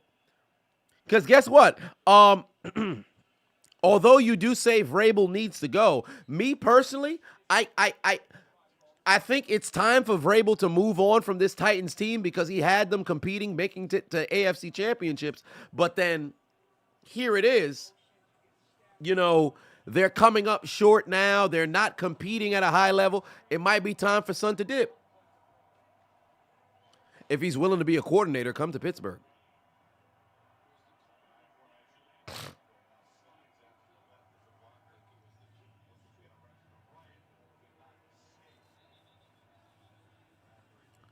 Tony said, you saw the video I posted of my parents on IG. They funny people, much blessings to them. Oh, I wonder how that video is performing. I have to get the part 3 after the plastic is redone, per se. But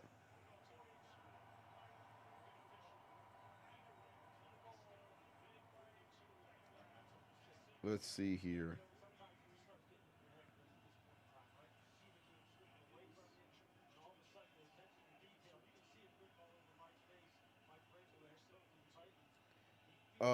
Let's see here. How's that video doing? Oh, it's doing all right. Oh, Jordan Love, end zone. Got him. Oh, no. They got to review it. They got to see if that's a catch.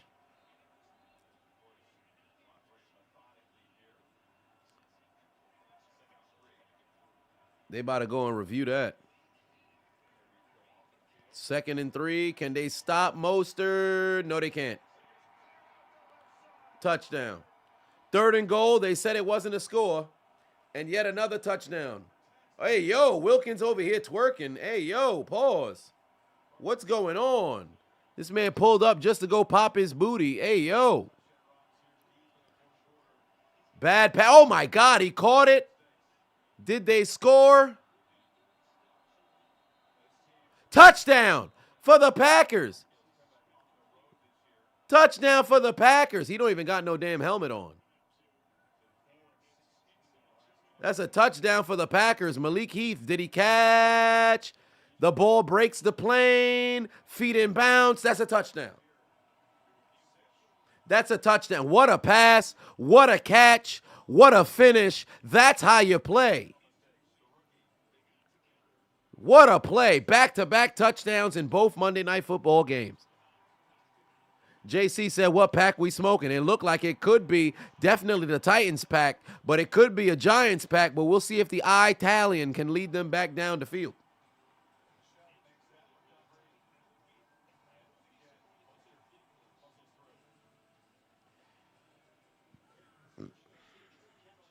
God damn.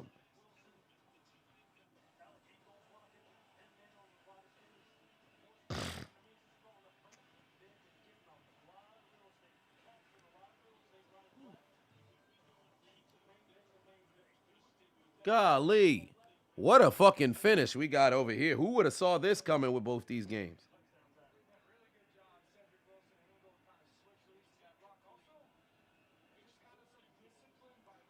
Oh, that shit's doing all right.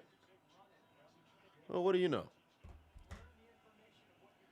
5 minutes left to go over in Miami.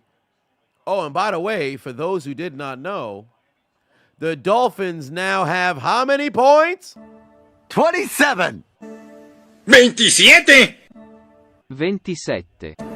27. 27. 27. Vanset. 16th touchdown for Raheem Mostert, tying Ricky Williams for the single season. I believe that was back in 2008. 27. Yeah, Packers denied that 2-point conversion indeed. But now they got to slow down the Italian from going down the field and putting points on the doggone board. What do I need for my pick'ems right now? Raheem Mostert with 2 fucking touchdowns. Oh, my God, my knee. And my back. My knee and my back.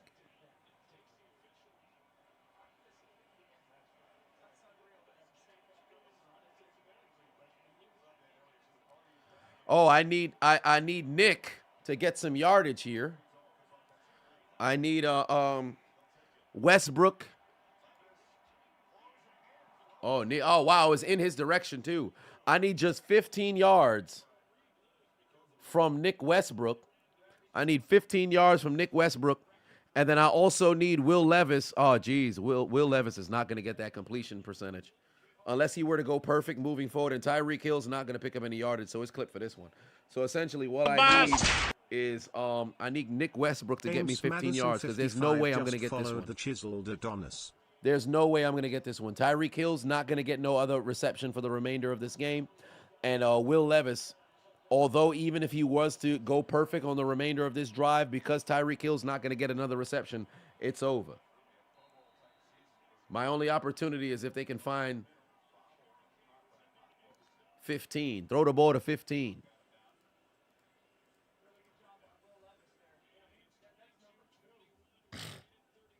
What's my favorite workout song in the gym? Oh, Rocky theme on a loop. Rocky theme on a loop.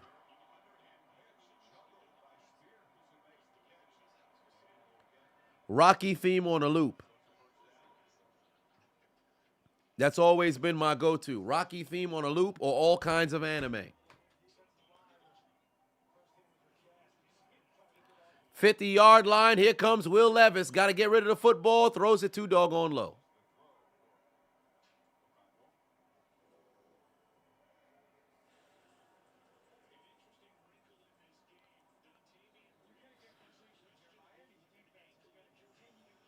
Golly. Giants looking to go on the move. 49 seconds remain in MetLife Stadium.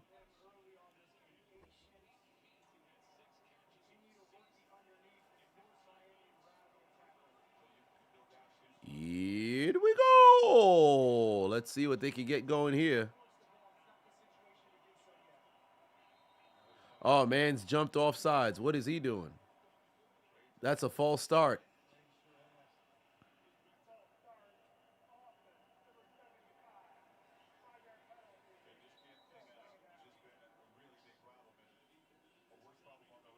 Call up the mob, get a late hit. We shall see. My back. I need a heat compress or something. Yeah, when I go to the airport, I'm gonna have to go to the lounge, try to get myself a massage. Oh, wait a minute. Do they have a Centurion lounge in the fucking?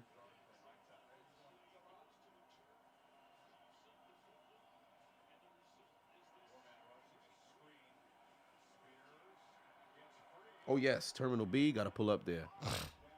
I need that. I need that.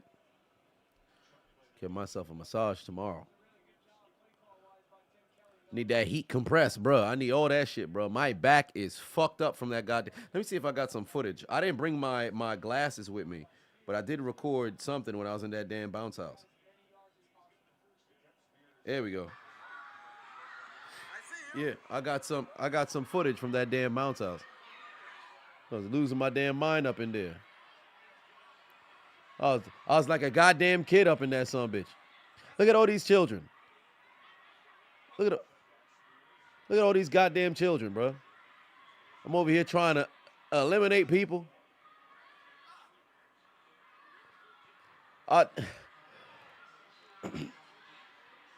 This shit fucked my back up, bro.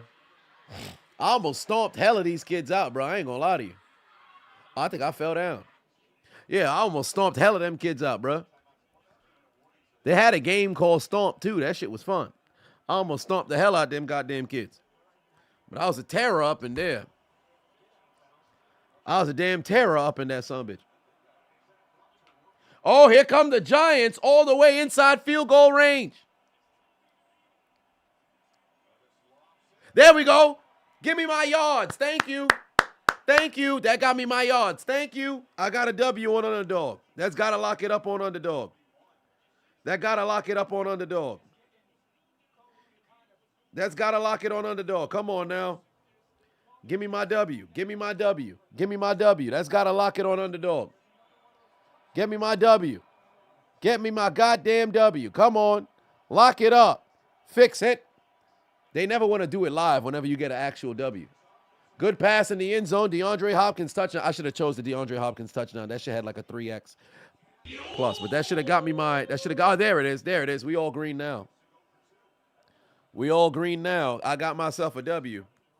I got myself a W. Magnificent. And a touchdown.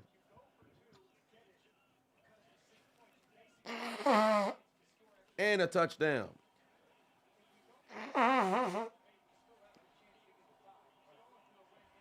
Did the Packers win? Well, the Giants are in field goal range.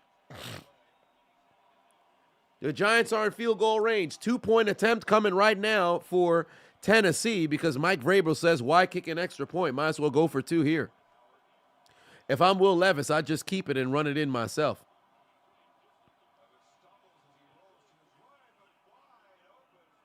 Got his man. There's Westbrook with the score. It's now a 1-score game. 2 seconds remain. Game-winning field goal coming right now for Green Bay. Game-winning field goal coming right now for Green Bay. 37-yard field goal. If they could put it through the uprights and good, the NFC remains with 5 teams with only winning records. There's the kick through the uprights, and it's good in MetLife Stadium. The goddamn Italian wins it again in the clutch. He's now 3-1. Daniel Jones, count your damn days. Tommy DeVito wins another one. And the fucking Italian who lives at home with his fucking parents gets himself another fucking W. How you doing? How you doing? Gabagool for everybody.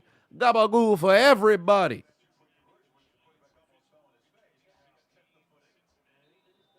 Fucking gabagool for everybody. Go out there, crack some fucking heads. Start earning out there. There's no reason why I should sit over here as a New York Giants fan, hat in my hand, pleading for the Giants to remember how to play football. And then you insert the fucking Italian who's eating nothing but gabagools for your Dell. All kinds of prosciutto. Going out there getting the job done, Metacot, and they fucking win the goddamn game. They win the fucking goddamn game. Go make me a fucking club sandwich for you to take a last ride of your life. Giants with a W. Somebody check on Mac Jones. He might just find his way into a trunk of a long vehicle. As the New York Giants take care of business. And they're 3-1. 3-1 behind Tommy, the Italian DeVito. That's a fact. Tommy D putting the fucking Daniel Jones into the retirement home.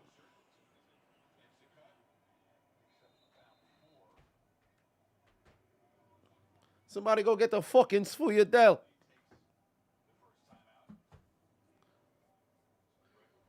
That's how you play football.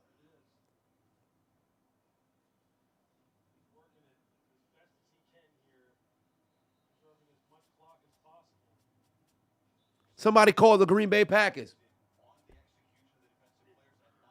Good Lord. Tom Grossi live right now, ain't he? I know it's pain over there. They probably got the Italians all running up in that man's stream. It's not a good time. Somebody call up the FBI. And we're not talking about the Federal Bureau of Investigation. We're talking about the full-blooded Italians. Where's Nunzio when you fucking need him? It's sunny days. Everybody loves them. Tell me, baby, can you stand the rain? In meth life for the Green Bay Packers. Because they went out there and they got hit with a clubbing blow by the fucking Italians. You thought you was about to drive on in from Green Bay, Wisconsin and get a W? Fucking quiz! Not today. Not today. The fucking Italians done gave you another L. That's 3-1 for Tommy D. Brian Patuan said, with the Giants win, the 49ers are in the playoffs. Well, there is a clinch. Oh, okay. Tua with a little bit of movement up front. And it's about to be a hold. This man, last name is Cotton. Shit. That must have been confusing for his ancestors. Oh, no. Don't let your intrinsic thoughts get the best of you. That's not a conversation to have, Adonis. Cut that shit down. Good Lord. Oh, by the way, just switch pivots before we started getting incredibly racist. I got the external hard or internal hard drive. Juice in the building. What's good? What's going on? Came over from Facebook. I appreciate you. That's love. That's love. I appreciate you.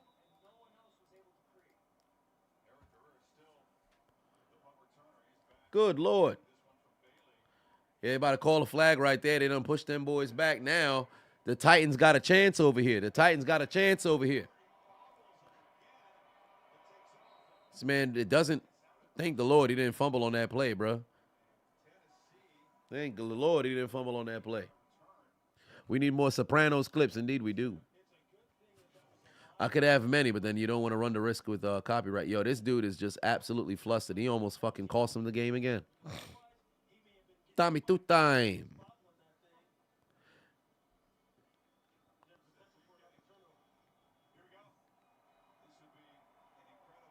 Tommy two time. For the fucking family.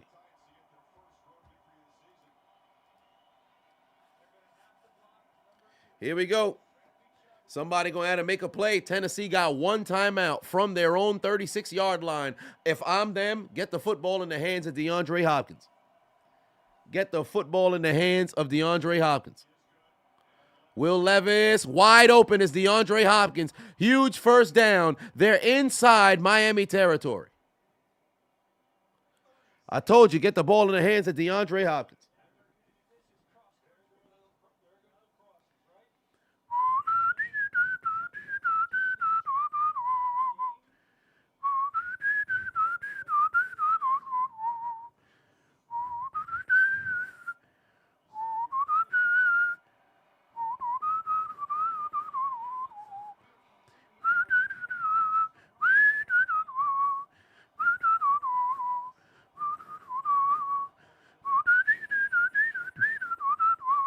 Now, they're going to run a screen. Oh, the Tennessee got a chance. First down again. Now inside the 15. Joel put 2 on and said, Carlson is a bum. Ain't that the truth? Like I said before, the Carlson, missing the field goal changed things for Green Bay to where, although they did score, they scored just a little early. They scored just a little early.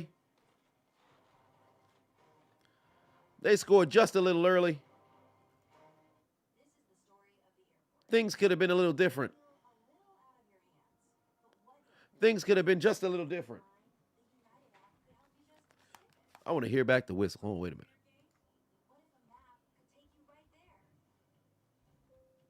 Son of a bitch.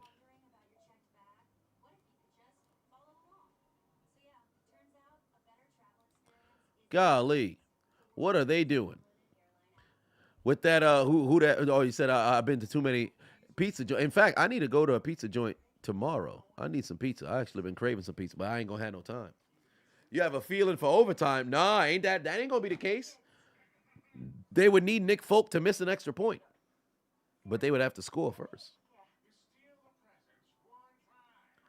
Somebody losing 18K points and you only losing 3K. Oh Lord.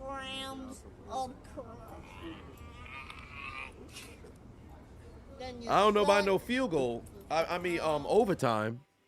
But listen, let me tell you something right now. If we go to overtime, I know exactly what it's gonna be. It's gonna activate. Oh shit! What the fuck wrong with me? It's gonna activate after hours.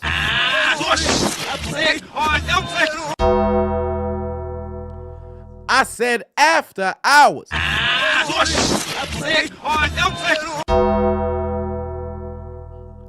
Yeah. Yeah. Yeah. Extra period is after hours. Extra period is after hours. Yeah, goddamn, I'm circumvented. Or I should say I have co-opted. I have circumvented the meaning of after hours, goddammit. I'm about to pass out on stream, turn the football, stream to the sleep. I don't know about all that. I actually have a little bit of energy, but I do have to stay up this evening to get all of the highlights cut up. And tag me on Twitter for those who are in the building. If there's any sort of highlight that might have been missed. Like I know there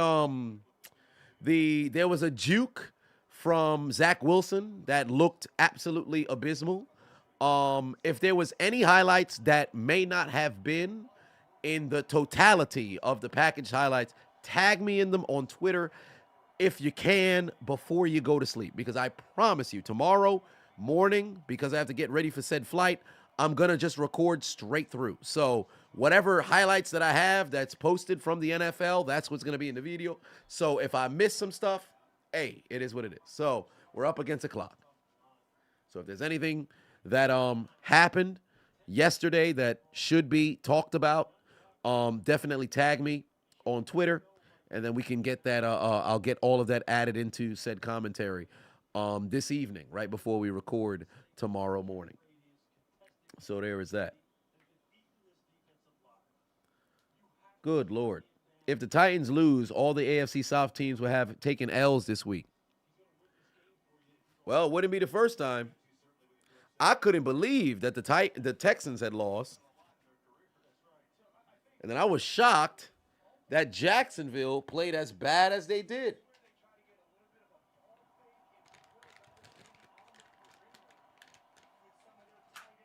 Here we go. 2nd and 3 here. 1 timeout. I'm handing the ball to Derrick Henry here. You got, false start.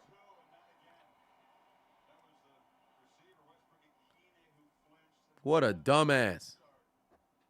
Well, now you can't hand it off to Derrick Henry. It's 4-down territory. You just made it a bit further.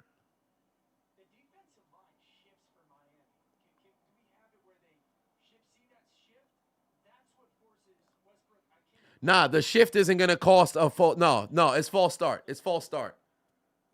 The fuck out of here. What? What? Abrupt movement? You can shift on the D-line. Oh, that's horse shit. What? What? How? That's crazy. How are you going to say that's too sudden? That's bullshit. You have to be disciplined as an offensive player to not move. You know the snap count. You don't move when the defense move. They move when you move, just like that. What's wrong with them? That's a bullshit call. I don't like that at all. First off, they moved it half the distance to the goal, so it's 2nd and 1. Well, why are they in shotgun then? They should have. Give the ball to Henry, bro. Just give the ball to Henry. There it is. Get outside. Derrick Henry, end zone.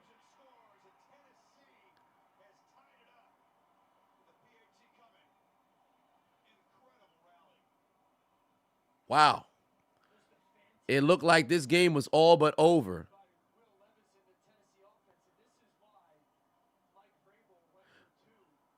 Yeah, Will Levis. See, that's a dude who wants to play football, bro. That's a dude who wants to play football. I ain't never seen Kenny Pickett move like that, bro. I ain't never seen Kenny Pickett look like that. That's a dude who wants to play football, man.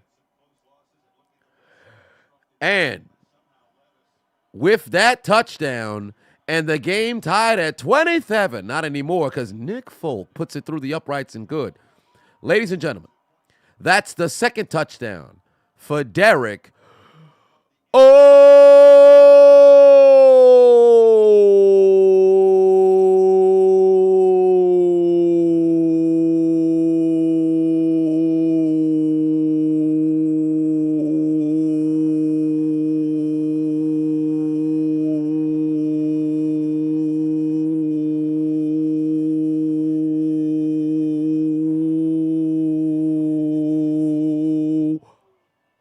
Henry with his 2nd touchdown of this game, and it's time to tighten up on the evening where we're 24 hours removed from the passing of Frank Wycheck, who led the Music City Miracle with that magnificent lateral pass over to Kevin Dyson. Here with an opportunity to honor that fallen soldier, the Tennessee Titans rally from behind in 5 minutes of play to regain the lead here in Miami, and Tua Tagovailoa looking to not become Tua turn the ball over in an evening where Tyreek Hill was gone for the 2nd and 3rd quarter, returned back, ignited the spark that led to a 14-0 scoring drive within 3 minutes. Can the Miami Dolphins pull off the comeback, or will the Tennessee Titans head into Week 15 with upset alert completed? Ladies and gentlemen, it is time to see if Tua Tagovailoa can lead his 8th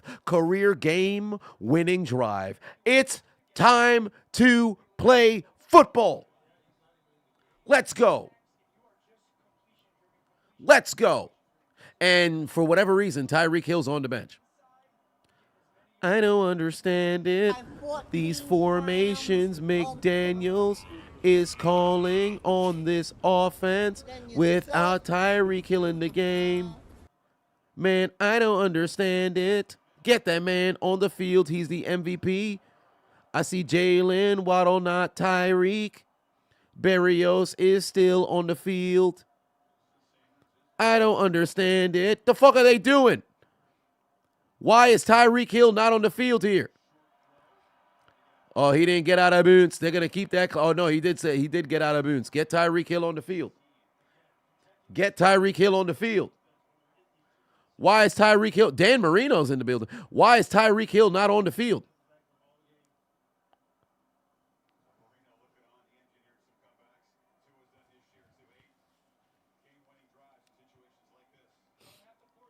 I'm a little confused here. There we go. Tyreek Hill on the field now, ladies and gentlemen. Cupcakes good one. Dolphins undefeated at home. Dallas also undefeated at home as they're approaching the 40-yard line. Tyreek Hill on the field, ladies and gentlemen, in motion. Where Tua is going down. No, he's able to try to dump it off, but it's incomplete. That stops the clock, though. Keep in mind, Miami has no timeouts remaining.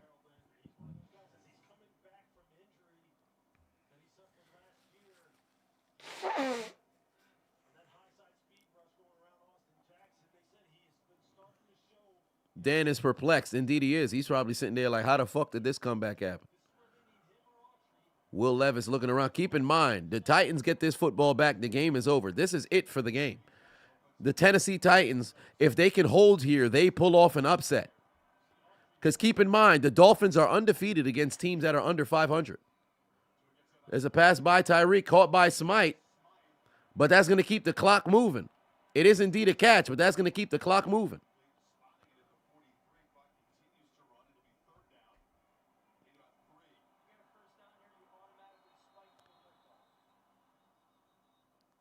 First off, 3rd down and 3. What are you talking about? What would you spot? Why would you ever spike the football on 3rd and 3? It's not a first down. That's fucking stupid. You should have a play prepared. Like right now, as they review to see if he squeezed it between his legs. Yeah, I think that's a catch. That's a catch. That's a catch.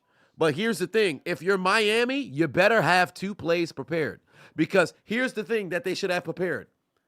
They should have a play to convert, and then immediately you spike if you get the first down.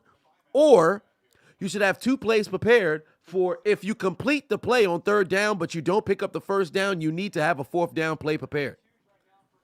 If you pick up the first down, immediately spike. If you don't pick up the first down, but it's a completion, you got to have another play prepared because you don't got no timeouts.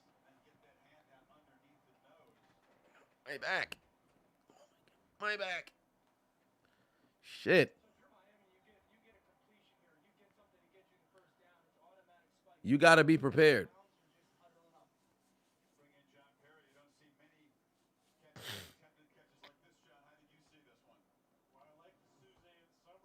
Golly.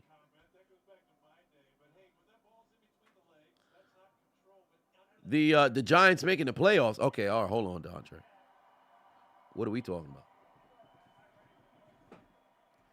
They better be prepared for 2 plays, short yardage. If you're Miami, you want to go short yardage. Hey, I hope Mitchell Trubisky's watching this right here. 3rd and 3, 3rd and short. Man, I wonder if you should throw the football vertically down the field here, over the middle into double coverage. And then if it's 4th down, maybe you throw a 50-50 ball 50 yards down the field. Maybe that's a good idea, right? Let's see what they try here. They're going to run a screen. That was a bad idea. He made a miss. And it's short. Is the clock still moving? Is he in bounds? And they're running. It's running. Here, you better have 2 plays prepared. These motherfuckers is wasting time. You ain't got no timeouts. This is the game right here. 4th and 2. I got to turn to Stone Cold Steve Austin. Hey, you better have one of them gimmicks prepared here. 4th down and 2. Where's Tua going with the football? He gets stopped right there. Game done. Titans win. What a magnificent comeback. Kenny Pickett can never. My God, Mike Vrabel went from getting fired to Will Levis absolutely getting the job done in the 4th. What a job. What a job by the Tennessee Titans. And take a look at those Miami Dolphins fans. Sunny days. Everybody loves them. Tell me, baby, can you stand the rain? Upset alert all over week 14. Upset alert all over Monday Night Football. Upset alert all over the NFL. That's how you make plays. That's how you finish. That's how you win. And that's how you send the Dolphins home with their very first L at home. Oh, pussies. That's how you get the job done. Hell of a goddamn job by the Titans. Hell of a goddamn job by the Titans. That's how you play football. And look how fired up Will Levis is. That's the kind of fire that you want in a starting football quarterback. Look at Tua walking around, befuddled. With 5 minutes left to play, you was up 27-13. And the Tennessee Titans rally from behind to get a W on the road in Miami. What a fucking play. What a game. What a finish. That's how you play football. You love to see it. You love to see it.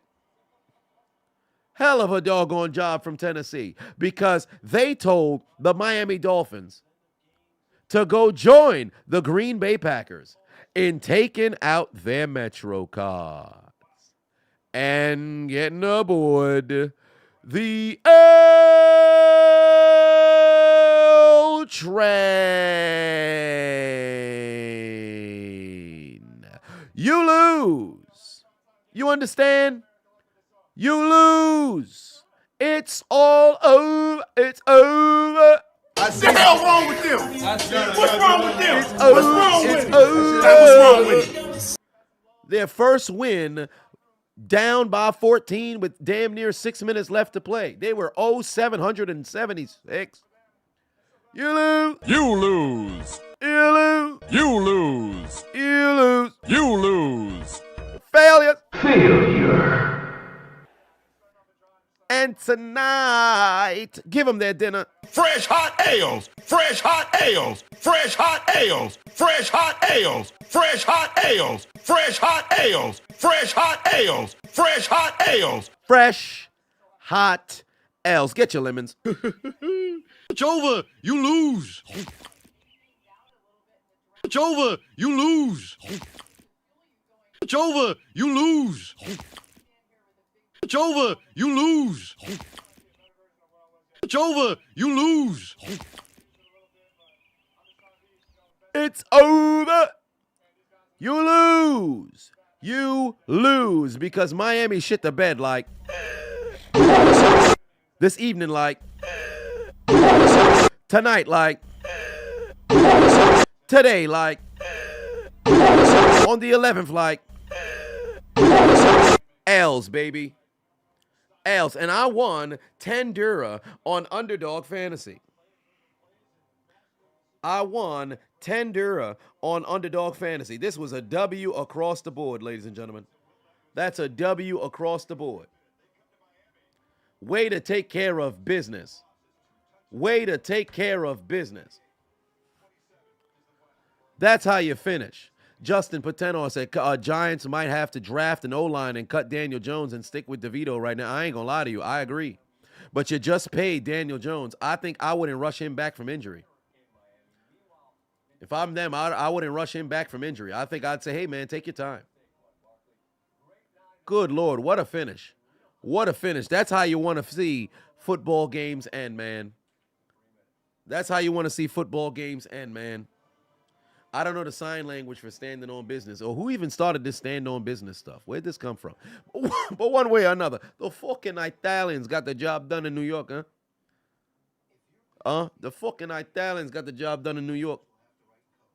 That's how you finish a goddamn game. Hell of a damn finish, man. Hell of a damn finish. Oh, it was that very large Drewski. All right. Nevertheless, they took care of business out here. They stood on business, as the overweight urban youth would say. And they took care of business here this evening. And that, perfect. That's right there, Justin, because that's what I was getting ready to say. Because that right there was a W for the very late, but always great Frank Wycheck. Ladies and gentlemen, we were here live from the halfway house for a magnificent evening of Monday Night Football. Doubleheader between the New York Giants and Green Bay Packers and also the Tennessee Titans and Miami Dolphins, where both games came down to the wire. And with that being the case, we were treated to absolute thrillers. And as the playoff push continues to begin Week 15 this Thursday when I am live for the game, we will have an opportunity to finally hear the Chiseled Adonis playoff picture. But until then, I shall bid you adieu. I have once again been your host, founder, and chairman of Hold My Nuggets Incorporated, the diligent, vigilant, meticulous, sagacious, conscientious, analytical, methodical individual, the Chiseled Adonis, here live from the halfway house. And I shall see you guys in 2 days. Eddie, where are you located? Take us out. Y'all have yourselves a good night. Good night. Suck my dick. Bye-bye.